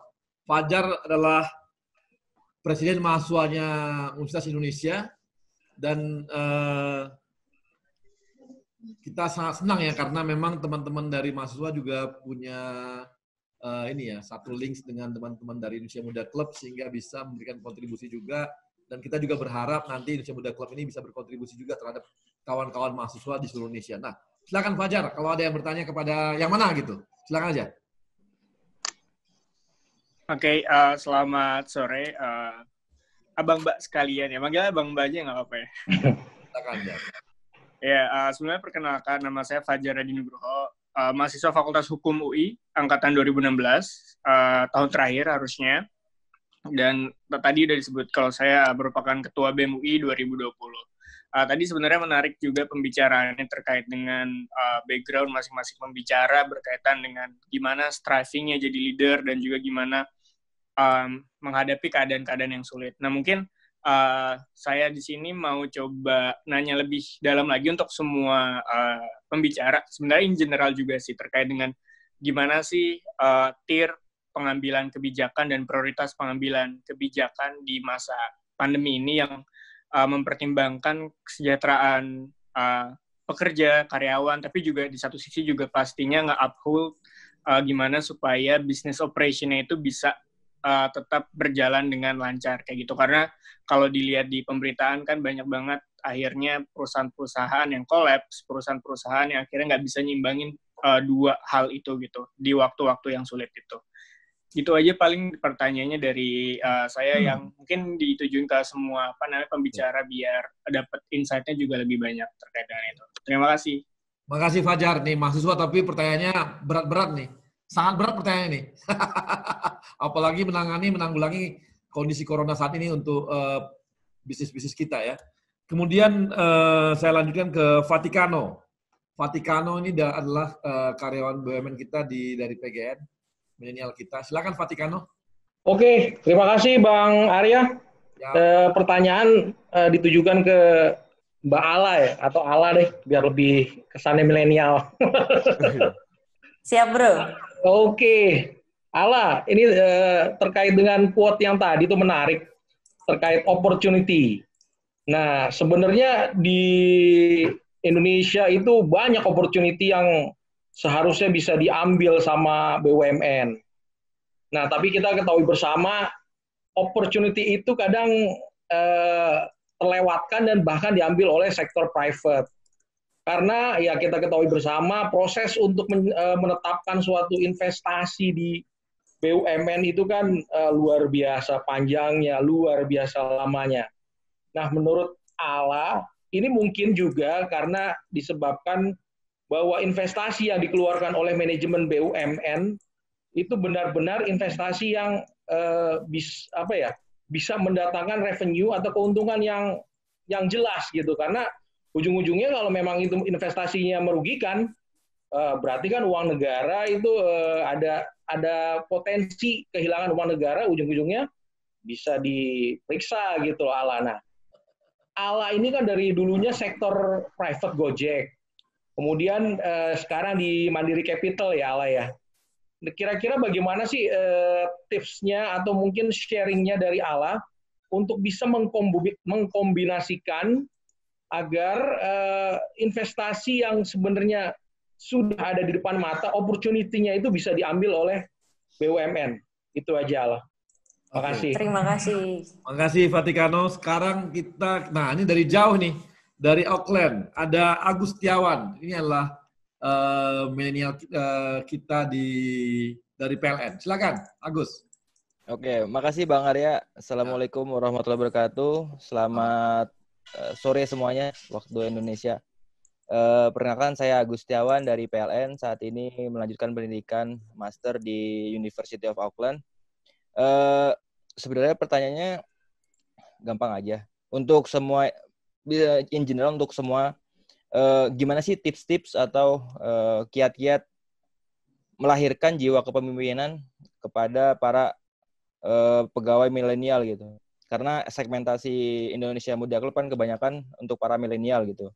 Nah, kebanyakan milenial ini pemikirannya out of the box itu, kayak Mbak Ala gitu. Ini Ala benar-benar idola ini di sini. Iya. Unik. Nah, itu gimana tips-tips atau kiat-kiat melahirkan jiwa kepemimpinan di para milenial gitu. Nah, terus yang kedua, program atau langkah strategis apa yang sudah diimplementasikan di perusahaan atau institusi yang saudara pimpin atau kelola sekarang. Terima kasih. Oke. Terima kasih Agus. Oke, kita langsung ke Vero. Silakan Vero, tadi ada beberapa pertanyaan yang bisa dijawab langsung. Silakan Vero.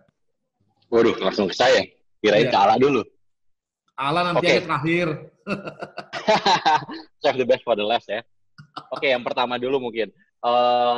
Pengambilan keputusan di era COVID ya. Jadi gini, di era COVID ini kita harus realistis. Dalam arti adalah nama industri nggak semuanya terimpact kan. Gue nyebutnya ada industri yang terbang, terpapar, dan tenggelam. Mau nggak mau kan kayak gitu, ya kan. Terbang misalnya kayak industri yang farmasi, kesehatan, segala macam. Harusnya mereka doing well, karena semuanya membutuhkan itu, gitu. Nah, sebenarnya untuk industri yang terbang, pengambilan keputusan itu kita harus fokus pada make sure kita bisa memenuhi demand. Berarti kita bicara operasinya, kita bicara tentang efisiensinya, gimana make sure jangan sampai ada bottleneck pada saat pembuatan manufacturing ataupun pada saat pengiriman segala macam. Jadi menurut gua pengambilan keputusan untuk industri-industri yang terbang adalah ini tentang bagaimana kita mengidentifikasi demand-nya ada di mana, bagaimana kita memastikan bahwa operasi kita efisien, dan bagaimana supaya bahan baku bisa kita dapatkan. Karena dalam waktu-waktu seperti ini itu kan bahan baku itu kan kita compete dengan satu sama lain. Gitu. Itu yang untuk yang industri yang tipe pertama. Yang tipe kedua yang saya sebut dengan terpapar. Terpapar misalnya edukasi gitu. Contoh edukasi. Edukasi itu terpapar banget. Karena kenapa? Misalnya gue di kampus gue sekarang. Dulu kalau misalnya kita mau dapetin mahasiswa, enak tuh, kita tinggal datang ke sekolah-sekolah, presentasi, biasanya dapat tuh berapa, kayak gitu. Nah, sekarang dengan adanya COVID, touch point untuk ke mahasiswa itu susah banget, ya kan? Susah banget dalam arti adalah untuk memutuskan masuk kampus A atau kampus B, itu kan bukan perkara cuma ngeliat iklannya, menarik, terus habis ke mereka sign up, kan? Karena kan pasti ada biaya registrasi ulang, segala macam yang itu angkanya nggak kecil, gitu. Jadi, proses pengambilan keputusan tadi lama, jadi harus sempit gitu. Nah, makanya untuk industri yang terpapar ini mau nggak mau adalah bagaimana kita beradaptasi dengan model-model baru. Contoh misalnya di kampus gua, proses demand generation kita ya kita adakan webinar segala macam. Tapi webinarnya itu kita mencoba mengangkat kegalauan anak-anak SMA, SMK gitu. Habis lulus mau ngapain? Kerja atau kuliah? Bagaimana cara dapat duit selama kuliah segala macam. Nanti kalau belajar apa yang kira-kira sesuai dengan kebutuhan pasar dan seterusnya. Terus kita juga datengin orang-orang yang kompeten di bidangnya buat ngomongin itu. Jadi untuk industri yang kedua ya yang terpapar, ya mau nggak mau kita harus coba cara-cara baru karena touch point atau titik sentuh kita dengan pelanggan itu akan jauh berbeda. Kita nggak bisa lagi titik sentuh fisik, tapi kita harus titik sentuhnya digital. Tapi digital ini juga nggak bisa di oversimplify atau disederhanakan terlalu sederhana. Maksudnya apa? Nggak bisa kita ngomong digital cuma, oh berarti kita harus iklan digital ya? Oh berarti kita harus bikin Facebook Ads atau apa? Nggak cuma itu. Kita harus paham siapa audiens kita, mereka membutuhkan apa, dan mereka nongkrongnya di mana secara digital, disitulah kita datang. Gitu. Nah, baru untuk yang industri yang tipe yang ketiga yang gue sebut dengan terkapar, misalnya contoh airline jelas gitu kan, airline, terus kemudian hotel ya Mbak ya, pastikan juga itu terkapar sekali karena namanya hotel kan tergantung sekali sama orang datang dan ini nggak ada orang traveling gitu. Nah, untuk yang industri yang ketiga memang bahasanya adalah bahasa istilah kita di Microsoft adalah tight ship policy. Jadi kita harus mengencangkan ikat pinggang. Caranya gimana macam-macam. Tetapi yang jelas apapun keputusan diambil semua harus dikomunikasikan ke karyawan sehingga tidak ada yang namanya last minute decision sehingga orang pada shock semuanya. Jadi menurut gua di industri yang tipe ketiga itu kuncinya adalah komunikasi, ya kan? Keputusan apapun yang diambil harus untuk survival of the company kayak gitu. Tapi yang penting adalah komunikasi. Setiap ada decision harus terkomunikasikan sehingga orang tidak merasa in a limbo atau in a state atau in a situation di mana mereka nggak tahu apa yang terjadi dan mereka ngerasa nasib mereka diadu atau didadu aja, dikocok pakai dadu gitu. Jadi itu sih menurut gua. Dan tapi yang menarik adalah industri-industri yang tipe kedua yang tadi gue sebut yang terpapar tadi, ini menarik. Karena kenapa? Disinilah momen di mana the big guy and the small guy itu punya kekuatan yang sama. Maksudnya gini, kalau kita bicara kampus misalnya, kampus itu kan ada kampus mahal, ada kampus yang murah. Biasanya stigmanya adalah kampus mahal itu bagus, kampus murah kurang bagus gitu. Kenapa sih kita bayar kampus mahal? Karena kan kita bayar fasilitas gitu kan. Kita bayar gedungnya yang mewah, kita bayar AC dan segala macam. Nah sekarang dengan adanya COVID, semua fasilitas itu nggak berguna gitu. Semuanya ngajarnya pakai Zoom. Ketika ngajarnya pakai Zoom, yang namanya universitas kecil dengan UI itu sama aja gitu. Tinggal siapa yang ngajar, kontennya apa. Karena udah nggak lihat lagi fasilitas dan histori gitu. Dan inilah sebenarnya momen-momen. Jadi untuk yang industri yang terpapar sebenarnya nih kalian bisa ngelihat sebagai sebagai musibah atau kesempatan. kesempatan kalau misalnya kalian bisa memanfaatkan model bisnis baru, musibah kalau kalian cuma mainnya adalah bertahan. Kayak gitu sih menurut gua. Itu yang pertama ya, Bang ya, yang dari yang BEM UI kali ya. Yang kedua tadi tentang apa, Bang? Sorry, Bang. Yang tadi kalau Vatikano sih ke Allah ya nanyanya. Oh, khusus gua nggak mau jawab. Itu tuh khusus Allah tuh, Bro. Kalau Agus tadi gimana? Mirip ya, artinya ini di kalangan milenial kan ini kan semua milenialnya ini ya yang menonton juga semua ini.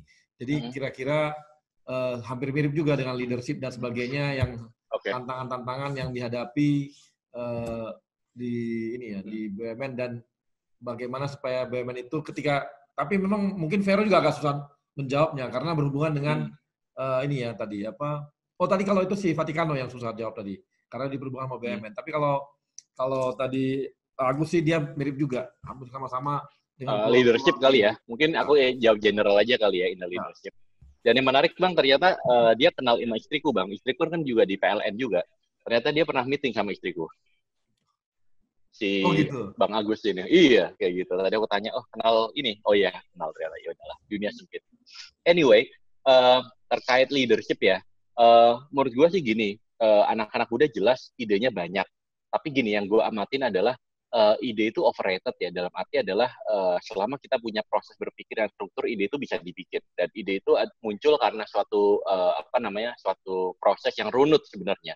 Kalau ide muncul random, biasanya juga dia nggak kuat secara fondasi. Ide yang kuat itu biasanya muncul karena ada data, karena didiskusikan bersama, dan juga karena ada suatu proses berpikir dan debat yang panjang sehingga menelurkan suatu ide. Ide yang kuat itu ide yang bersama. Artinya adalah ide memang milenial banyak, tapi yang lebih penting dari ide adalah eksekusinya, kayak gitu. Dan nah milenial ini kadang problemnya adalah di eksekusi, apalagi kita berhadapan dengan BUMN dengan kultur yang mungkin berbeda dengan swasta. Kalau swasta kan kita bisa langsung tek-tek gitu, tapi BUMN kan ada constraint gitu kan. Tadi aja dibilang bahwa kita mau gimana takutnya nanti ada KPK atau segala macam kayak gitu. Dan makanya menurut gua kalau when it comes to leadership harus ada ini sih Bang, harus ada suatu transfer of wisdom dari yang tua ke muda mau nggak mau. Jadi yang tua-tua ini atau yang senior-senior ini mau nggak mau harus nge-mentorin yang muda, tapi bukan cuma asal nge-mentorin, ayo kita makan, gue ajarin lu tentang ini, nggak kayak gitu. Tapi gue nyebutnya kontekstual mentoring. Artinya apa? Dalam percayakan mereka untuk menjalankan kepemimpinan satu proyek yang mungkin jangan gede dulu, proyek kecil dulu, tetapi dibimbing dan usahakan kalaupun si anak muda ini screw up atau making a mess, itu making a mess-nya itu dalam satu lingkungan yang terkonten gitu, jadi nggak yang melebar kemana-mana. Nah itu adalah tugas dari para senior-senior untuk membuat lingkungan bermain itu, istilahnya kita di dunia teknologi itu sandbox-nya istilahnya. Jadi kalau mau berantakan, mau main-main di situ, itu ya di situ aja areanya. Nah dengan begitu si milenial ini punya merasa bahwa oke, gue bukan cuma asal individual kontributor, tapi sekarang gue sudah mulai leading a project, gue sudah mulai melit tim, gue sudah mulai accomplish something kayak gitu. Tetapi juga kalaupun gue messed up, sikap yang harus diambil dari para mentor yang tetua ini adalah bukan menyalahkan, tetapi adalah harusnya mereka pasang badan bahwa hey ini anak muda masih belajar, dia semangat, I'll take the the ownership, I'll take the hal-hal yang salah, gue akan correct the course atau gue akan benerin. Jadi itu sih Bang harusnya. Ini harus tidak terjadi asal kayak anak muda yuk kita kamu pimpin ini, nggak bisa kayak gitu. Tapi anak muda harus kasih kesempatan memimpin di lingkungan yang terkonten atau istilahnya sandbox. Tapi yang tua harus ada di situ untuk bukan mengawasi, tetapi adalah ngasih tahu caranya gimana. Kemudian biarkan mereka jalan. Ini kayak anak kecil lah Bang. Jadi harus dikasih kesempatan untuk jalan, kemudian naik sepeda, jatuh nggak apa-apa. Yang penting jatuhnya itu masih di aspal, bukan di jurang kayak gitu. Jadi itu sih Bang menurut saya. Jadi dikasih kesempatan, tetapi tetap dibimbing dan didampingi gitu. Oke, makasih Vero. Mbak Christine silakan dengan pertanyaan kawan-kawan tadi. Pertanyaan dari Mas Fajar terkait dengan apa yang dilakukan kebijakan perusahaan ya Mas Fajar. Oke. Baik Bang, jadi gini, selalu ada hal positif dari apa yang terjadi dari pandemi ini. Jadi harusnya kita bisa banyak belajar. Saya selalu bilang bahwa sekarang itu di momen yang sangat baik untuk kita bisa menemukan satu proses yang efisiennya itu yang paling optimum gitu.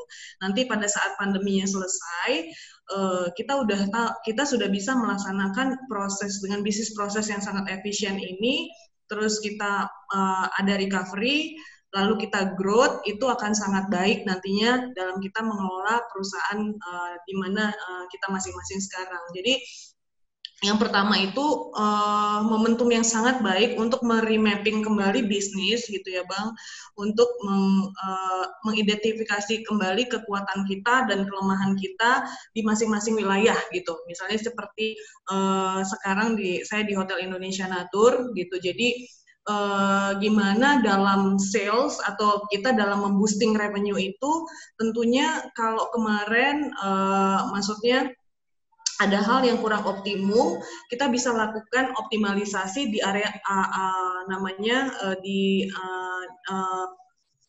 di new normal ini. Jadi di new normal ini, di mana kita bisa melakukan program-program survival, inovasi-inovasi kita yang lebih ke survival mode gitu. Untuk nantinya supaya pada saat kita memasuki next normal itu kita sudah bisa masuk ke proses recovery dan juga mode yang growth gitu, yang tumbuh.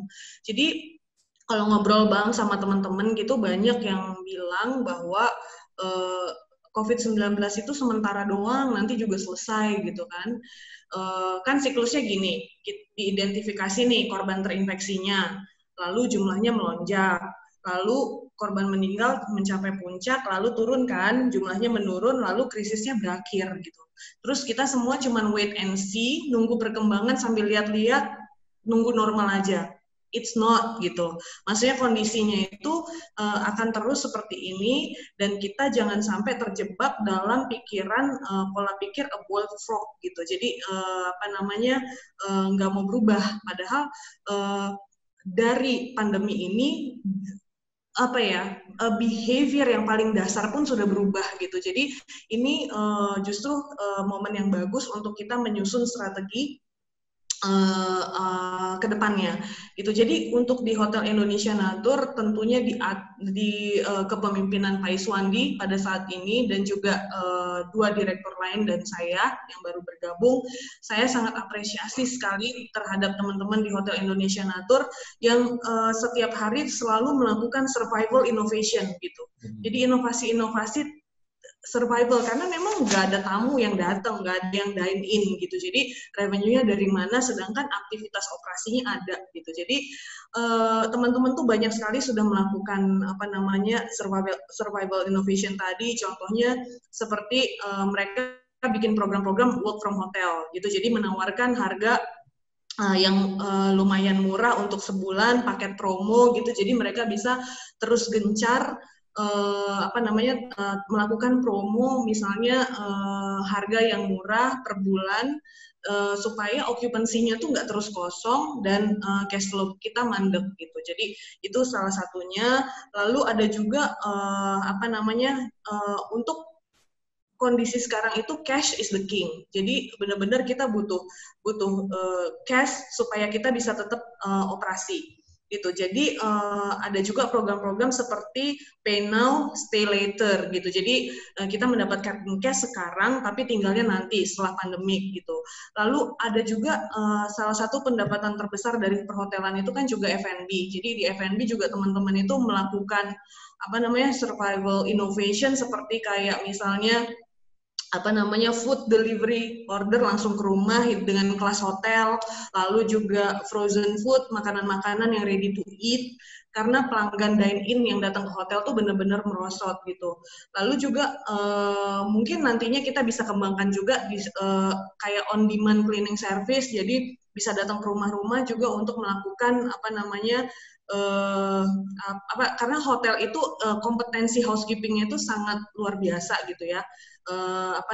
Jadi kita bisa memberikan layanan inovatif, kebersihan prima, berkelas hotel ke rumah-rumah. Jadi dibutuhkan aksi dan agilitas gitu ya, agility untuk merubah model operasi dari model yang sudah tidak relevan ke model baru gitu. Jadi pandemi ini membuat kita setiap pemain di masing-masing industri itu untuk berinovasi dan mengambil aksi sekarang gitu. Jadi itu sebenarnya terkait dengan hal-hal terkait policy yang kita ambil itu pastinya itu adalah untuk efisiensi bisnis prosesnya dulu. Misalnya kalau identifikasi biaya operasional yang ada, misalnya biaya listrik kita kurangi, jasa makanan untuk menjaga cash flow dari hotel itu sendiri. Lalu kita juga melakukan identifikasi terhadap fasilitas-fasilitas yang harus dikurangi karena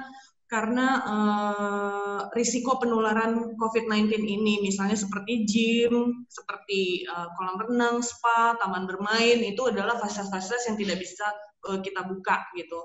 Lalu tentunya ke organisasi restructuring-nya juga of course gitu. Jadi kayak pengurangan jumlah karyawan dalam satu shift, dan itu juga untuk mengurangi penularan dalam virus. Banyak hal lagi yang sudah dilakukan sebenarnya, seperti menyediakan protokol kesehatan seperti face shield, masker untuk karyawan, semuanya itu kita lakukan. Itu dari sisi boosting revenue tadi dan juga dari efisiensi terkait dengan biaya-biaya. Lalu pertanyaan dari Mas Agus terkait leadership, gini Mas, pada dasarnya setiap manusia itu, menurut saya, itu lahir sudah dengan bakat atau bawaan menjadi seorang leader, gitu. Jadi karena pada saat dia berevolusi, gitu ya, sekolah, gitu kan, kerja, itu dia selalu leadership itu selalu dapat dikembangkan melalui pendidikan, pelatihan, di mana bakat yang dia punya atau bawaan yang dia punya itu dengan melakukan pelatihan pendidikan itu dapat makin teraktualisasi dengan baik gitu, sehingga nantinya menghasilkan kepemimpinan yang berkualitas. Saya setuju dengan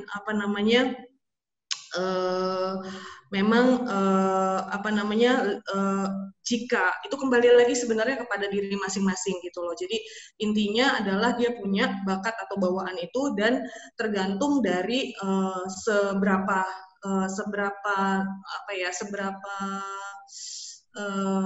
cepat dia belajar, seberapa apakah dia mau mengevaluasi diri, apakah dia orang yang antusias atau apa, itu semua tergantung dari masing-masing. Gitu sih Bang. Terima kasih. Terima kasih Mbak Christine. Nah, Tantra, dari kawan-kawan tadi bagaimana nih? Dua pertanyaan. Bagaimana Krakatau menghadapi corona gitu? Ini memang dampak COVID ini sudah membuat industri baja nasional itu sangat tertekan. Ada penurunan permintaan sampai 50%. Ini mengakibatkan beberapa lini produksi di industri baja domestik itu terancam untuk menutup produksinya karena utilisasinya sangat rendah. Nah, yang sangat challenging adalah posisi KS di mana. Nah, posisi KS ini sebagai penyedia produk baja hulu. Jadi menjadikan industri hilir dan industri pengguna di Indonesia ini sangat bergantung kepada operasionalnya KS. Dan industri itu saat ini adalah banyak terpukul akibat penurunan permintaan dan kesulitan cash flow. Tadi disampaikan Bu Christine, cash is the king. Nah, mereka ini sama sekali nggak punya cash. Nah, kami di KS sebagai BUMN strategis perlu melakukan sesuatu untuk memperbaiki ini dalam upaya pemulihan ekonomi nasional. Apa sih yang kami tawarkan? Kami menawarkan konsep gotong royong. Kami ingin melakukan relaksasi pembayaran kepada industri hilir dan pengguna untuk menggerakkan kembali roda perekonomian. Karena industri baja kembali itu mother of industry. Multiplier-nya sangat luar biasa. Nah, upaya-upaya ini yang kami lakukan dalam rangka memberikan stimulus kepada industri hilirnya, sehingga akibat ini tercipta sinergi yang saling menguatkan untuk pemulihan industri baja domestik dan ekonomi nasional. Selain itu juga kami saat ini memiliki Digital Transformation Office dan Nerve Center untuk mengatur hal-hal terkait cash flow day-to-day kami awasi. Saat ini digitalisasi di KS itu sebagai enabler. Sudah sangat cepat keputusan diambil karena kami sudah melakukan keterbukaan informasi. Itu yang pertama terkait COVID. Selanjutnya yang tadi terkait kepemimpinan. Jadi memang seorang pemimpin harus memiliki visi dan kemampuan mengajak orang lain bekerja sama menyampaikan visinya itu. Nah, saat ini memang KS memiliki pemimpin-pemimpin yang tepat untuk menjalani proses transformasi. Transformasi ini one lifetime experience bagi kami, dan kami melakukannya bersama-sama. Pemimpin KS di saat ini melakukan beberapa perubahan fundamental di transformasi KS, yang membuat kita tuh percaya kita bisa melewati ini semua. Yang pertama adalah mereka memberikan sense of crisis. Krisis itu dirasakan hampir semua layer. Nggak semua, tapi kekhawatiran yang dirasakan oleh direksi itu sudah sampai ke level pelaksana di lapangan. Ini yang membuat kami aware bahwa perusahaan itu sedang tidak baik-baik saja, dan diperlukan upaya bersama untuk melakukan perubahan dan perbaikan. Banyak pengorbanan, termasuk dari karyawan itu sendiri, dan kami sadar kami dalam mode survival. Sebelum COVID juga kami sadar kami modenya mode survival. Yang kedua adalah keterbukaan. Jadi ya memang keterbukaan itu kunci kita untuk survive, terutama di proses transformasi KS. Dengan keterbukaan itu semua orang itu mengawasi. Kami di dalam berusaha tidak ada lagi silo-silo. Dengan keterbukaan ini, KPI kami adalah menyelesaikan objektifnya korporat. Selanjutnya tadi digitalisasi adalah enabler. Pengambilan keputusan saat ini dituntut menjadi lebih cepat dan precise, karena real time dan terbuka. Manajemen juga saat ini terus berusaha mendekatkan diri dengan karyawan. Ada beberapa survei komprehensif untuk perbaikan organisasi ke depan. Itu yang dilakukan. Yang ketiga adalah eksekusi. Kami itu sekarang melakukan. Kami di KS ini udah nggak ada luxuries lagi untuk menunda. Kami dipaksa untuk segera melakukan, menyelesaikan dengan baik. Jika para milenial di BUMN lain itu diberikan kesempatan untuk bisa kuliah di luar negeri, kami diberikan kesempatan dan kepercayaan langsung untuk terjun untuk menangani suatu permasalahan dan menyelesaikannya. Dan yang terakhir adalah keinginan untuk berubah. If you want to break through, then you need to break something. Mungkin itu, Bang. Terima kasih, Tantra. Kemudian, nah yang terakhir nih, ini idola milenial baru nih. Silakan, Al. Bang, tadi itu Fajar ini wujud generasi baru nih, Bang. Karena dia tuh udah nggak baca RUPL lagi, Bang. Dulu inget nggak ada itu tuh, buku RUPL itu, Bang. Tahu nggak, Bang? Yang rangkuman pengetahuan umum lengkap itu loh, Bang. Buku pengetahuan umum itu ya? Dulu generasi gue tuh bacanya buku RUPL, makanya nggak sepinter Fajar. Kalau Fajar sekarang udah nggak baca RUPL, nonton TED Talk gitu. Jadi bahasanya gitu kan, beda banget gitu, kayaknya ada gap gitu generasi kita. Oke. Ini jujur aja ya, ini jawaban buat Fajar mungkin sebagai entrepreneur nih, jawaban lagi pakai topi entrepreneur ya di Binar Academy. Jadi waktu pas corona tuh kalau nggak salah kan tanggal 17 Maret itu kita udah ngumumin WFH. Terus karena di Binar nih kita emang udah biasa WFH sebenarnya. Karena kita punya site di Jogja, kita punya di Batam, jadi kita udah biasa lah. Kalau meeting tuh di hangout, di segala macam ya. Terus gue tuh lagi pagi-pagi gitu di rumah, lagi tidur-tiduran di sofa gitu. Terus teman-teman gue, jadi kita tuh ada grup namanya Go Mafia grupnya gitu. Go Mafia tuh jadi ex Gojek yang udah jadi entrepreneur gitu. Terus teman-teman di situ semuanya udah kayak, udah pada bikin bisnis continuity plan belum gitu. Terus gue dalam hati kayak, kok gue nggak ngapa-ngapain gitu kan. Barulah di situ gue langsung kayak, oke nih gue harus melakukan sesuatu gitu. Kenapa gue nggak begitu panik? Mungkin karena industrinya Binar itu yang salah satu yang dapat berkah sebenarnya karena COVID ini gitu. Karena kan memang waktu dulu tuh kita 3 tahun memang sekolahnya tuh via offline, tapi perlahan-lahan kita memang sudah mendigitalisasi dan pertemuan tatap mukanya juga sekarang udah online gitu. Jadi kita salah satu yang tidak begitu terdampak, walaupun waktu awal-awal ada beberapa bisnis lain kita yang memang sedikit terdampak, tapi kuncinya adalah waktu itu kita benar-benar langsung adapt gitu, langsung benar-benar agile gitu, dan yang paling penting adalah di saat kita mencoba sesuatu yang baru, memang kita nggak akan tahu nih hasilnya akan bagus atau enggak gitu. Dan awal-awal kita nyobain bisnisnya di Shift, itu awal-awal memang masih sedikit yang datang segala macam. Tapi yang paling penting sebenarnya dari yang namanya agility itu adalah, agility itu bukan berarti kayak kita bikin apa-apa tuh lebih cepat gitu. Kalau orang IT tuh kalau kadang-kadang suka di ini selalu kan udah pakai agile, harusnya bikin app-nya lebih cepat gitu. Nah, itu pemahaman yang salah tentang agile. Tapi agile itu sebenarnya kita itu sangat menghargai proses dan iterasinya tuh sangat cepat. Jadi di saat kita nge-launch sesuatu terus masih belum berhasil, kita gathering feedback segera dan kita improve terus-terusan. Nah, that's the essence of agility sebenarnya. Dan itu di saat seperti ini, itu saat-saat yang benar-benar kita harus lakukan gitu, benar-benar agile, kita dapat cari terus feedback dari market kita, dan ya how the market react to our new products gitu. Dan akhirnya Binar dulunya kita punya acara-acara yang offline, itu paling sekali kita bikin workshop itu biasanya cuman yang datang kayak 60, sekarang bisa sampai 3 kali lipat gitu kan.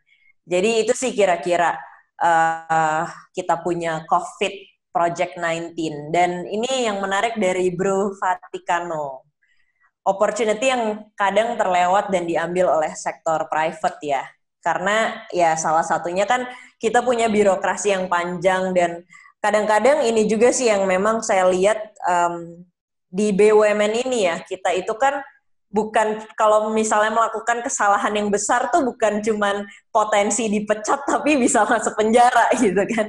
Nah ini yang apa yang saya dengar nih dari teman-teman BUMN yang benar-benar ngebuka mata saya gitu. Dan itu yang menjadikan mungkin fear di kita nih sangat besar, fear of bikin kesalahan gitu, sehingga akhirnya inovasi tuh mandek gitu. Dan itu saya baru paham gitu, historically ini seperti ini, makanya inovasi itu mandek. Nah, bagaimana caranya kita melakukan ini? Jadi sebenarnya inovasi itu nggak melulu tentang ide baru, produk baru, tapi bisa kepada proses gitu, kepada birokrasi. Nah, kalau kita kadang-kadang tuh ya, kita melakukan suatu hal yang sebenarnya ini tuh udah nggak relevan lagi dengan masa sekarang.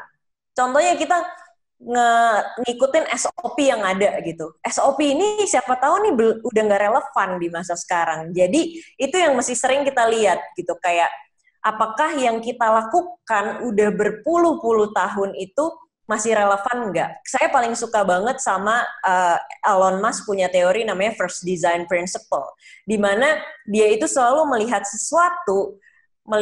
sesuatu kemudian dia breakdown lagi nih items-itemsnya apa, kemudian dia lihat lagi, dia lihat core issue-nya sebenarnya apa, dan dia ulang lagi mungkin dari yang masalah yang sekarang ada, solusinya udah bukan yang SOP yang harus kita lakukan kemarin gitu. Nah, itu yang mesti terus kita dorong gitu. Karena kalau misalnya kita juga sebagai orang BUMN itu menunggu terus-terusan siapa yang mau nge-break ini semua. Nah, teman-teman yang dari jajaran di bawah pun sebenarnya bisa melakukan itu gitu.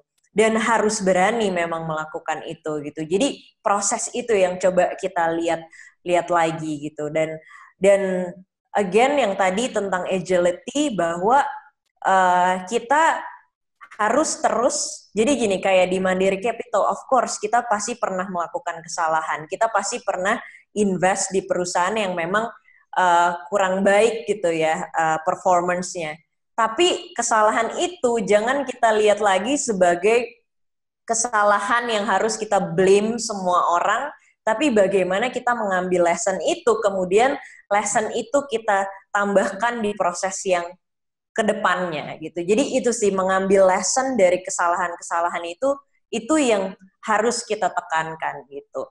Nah kemudian Mas Agus sedikit aja ya, kalau mungkin aku ini kan salah satu mentinya Mas Nadiem Makarim gitu ya. Jadi apa yang aku lihat dari seorang Nadiem waktu membentuk aku menjadi seorang leader, itu adalah yang pertama, dia itu kayak dia itu meng-unlock potensiku gitu. Jadi bagaimana dia itu pinter banget ngelihat ini orang nih potensinya ada di mana, dia coba unlock dan dia ngasih trust yang besar banget. Jadi Nadiem itu yang paling aku idolakan, dia itu paling bisa naruh orang yang tepat di tempat yang tepat dan di waktu yang tepat. Jadi bukan dia nggak selalu ngambil orang yang terbaik, tapi dia tahu tempatnya dan waktunya yang tepat gitu. Nah dengan kayak gitu dia bisa meng-unlock potensi orang itu dan dia ngasih trust yang besar untuk kita bisa melakukan itu gitu. Dan karena kan setiap leader mungkin nggak pernah ada di tempatnya yang dia akan tempati gitu. Tapi Nadiem itu bisa ngebawa orang seperti itu. Dan dia juga sangat influencing banget orangnya. Dia itu, ya tadi aku ngomongin tentang visi, dia itu benar-benar selalu menjelaskan end goal-nya kita tuh apa sih. Dan dengan punya tujuan itu akhirnya orang tuh terinfluence. Aku paling inget banget dia ngomong gini, "Lah, sekarang kita di Gojek baru cuman punya 200 driver, tapi one day kita bakalan ngehidupin 1 juta orang gitu." Dan itu tahun 2014 yang kita masih kayak di tempat jelek banget lah kantornya. Jadi itu yang dia kasih sense of ownership yang besar banget sehingga timnya itu nggak perlu didorong, udah kedorong sendiri gitu. Dan dia selalu bilang juga, dia bilang, "Lah, waktu itu saya mau keluar Gojek karena saya pengen ngambil S2 terus S3, terus dia bilang gini, "Lah, lu nggak perlulah sekolah-sekolah gitu. Tapi gue pengen ngeliat suatu hari lu bisa nge-hire PhD dari Harvard," kata dia gitu. Jadi dia selalu bilang kayak kita harus punya ego yang lebih rendah gitu sebagai pemimpin, bahwa kita harus nge-hire orang yang lebih pintar daripada kita gitu. Karena di sini kita benar-benar cuman membantu orang-orang itu supaya bisa bekerja dan berkarya lebih hebat lagi. Mungkin itu aja sih. Terima kasih kawan-kawan. Kita sudah hampir berapa lama nih? Nggak kerasa waktu kita sudah panjang dan kita sudah banyak bahas. Semoga apa yang disampaikan oleh teman-teman tadi dari keempat narasumber kita bisa menjadi semangat dan spirit kawan-kawan milenial dan profesional muda BUMN. Dan sekali lagi terima kasih kepada Mbak Christine. Semoga bisa membuat dan menghadapi corona sehingga HIN juga bisa tetap naik terbang gitu ya. Demikian juga dengan Mbak Ala. Mbak Ala jangan kabur, tetap bertahan di BUMN. Tetap membangun negeri. Semangatnya membangun negeri. Ini merah putih. Yes. Merah putih. Kemudian juga Tantra, semoga KS bisa berkibar-kibar, apalagi setelah bertahun-tahun akhirnya berhasil restrukturisasi hutang dan kemudian bisnisnya mulai mengembangkan, dan semoga juga kebijakan juga mendukung supaya baja-baja kita bisa menjadi mother of industry di Indonesia. Ya. Demikian juga dengan Bank Vero yang sudah mau bergabung dengan kawan-kawan BUMN. Tadi banyak sekali masukan-masukan dan insight-insight dari Vero yang bisa membantu kita dan mendukung teman-teman milenial untuk membangun karirnya di BUMN. Dan kepada teman-teman dari sponsor, terima kasih kepada Krakatau Steel, kemudian kepada Bank Mandiri dan Semen Indonesia yang telah mendukung acara ini. Dan kita akan dihibur oleh band. Ada bandnya sekarang nih. Dari band Plus 1, dari Pelindo 2. Ini adalah kawan-kawan milenial di Pelindo 2 yang menghibur kita. Dan kita dengarkan. Dan sampai bertemu di program Indonesia Muda Club episode yang keempat dalam waktu 2 minggu mendatang. Terima kasih.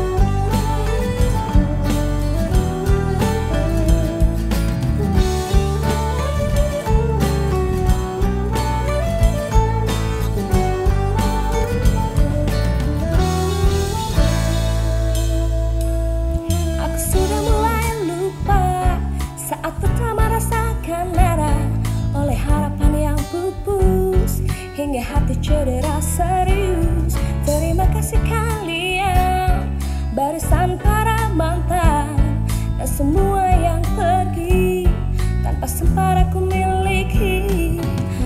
Satu pun yang aku sesali, hanya membuatku semakin terlatih.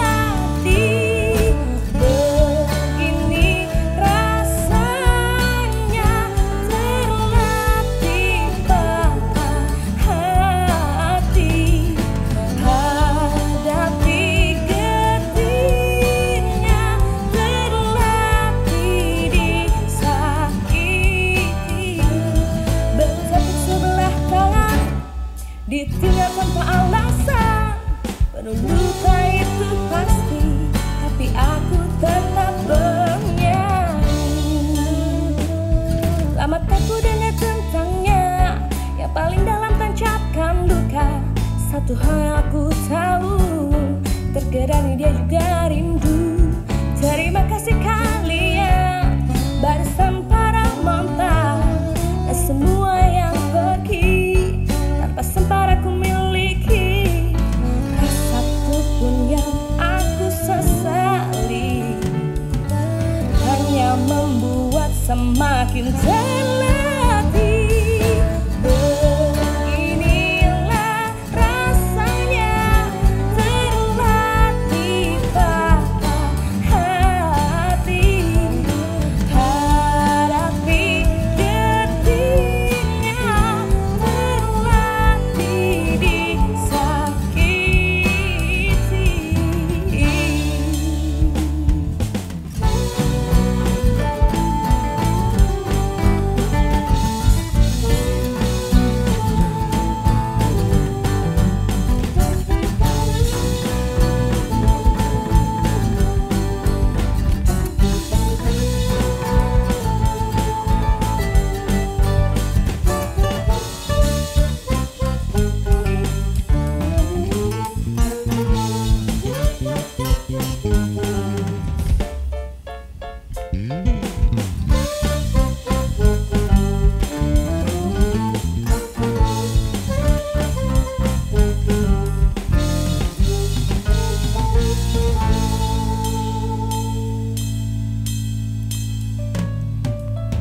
Satu pun yang aku sesali, hanya membuat semakin terlatih.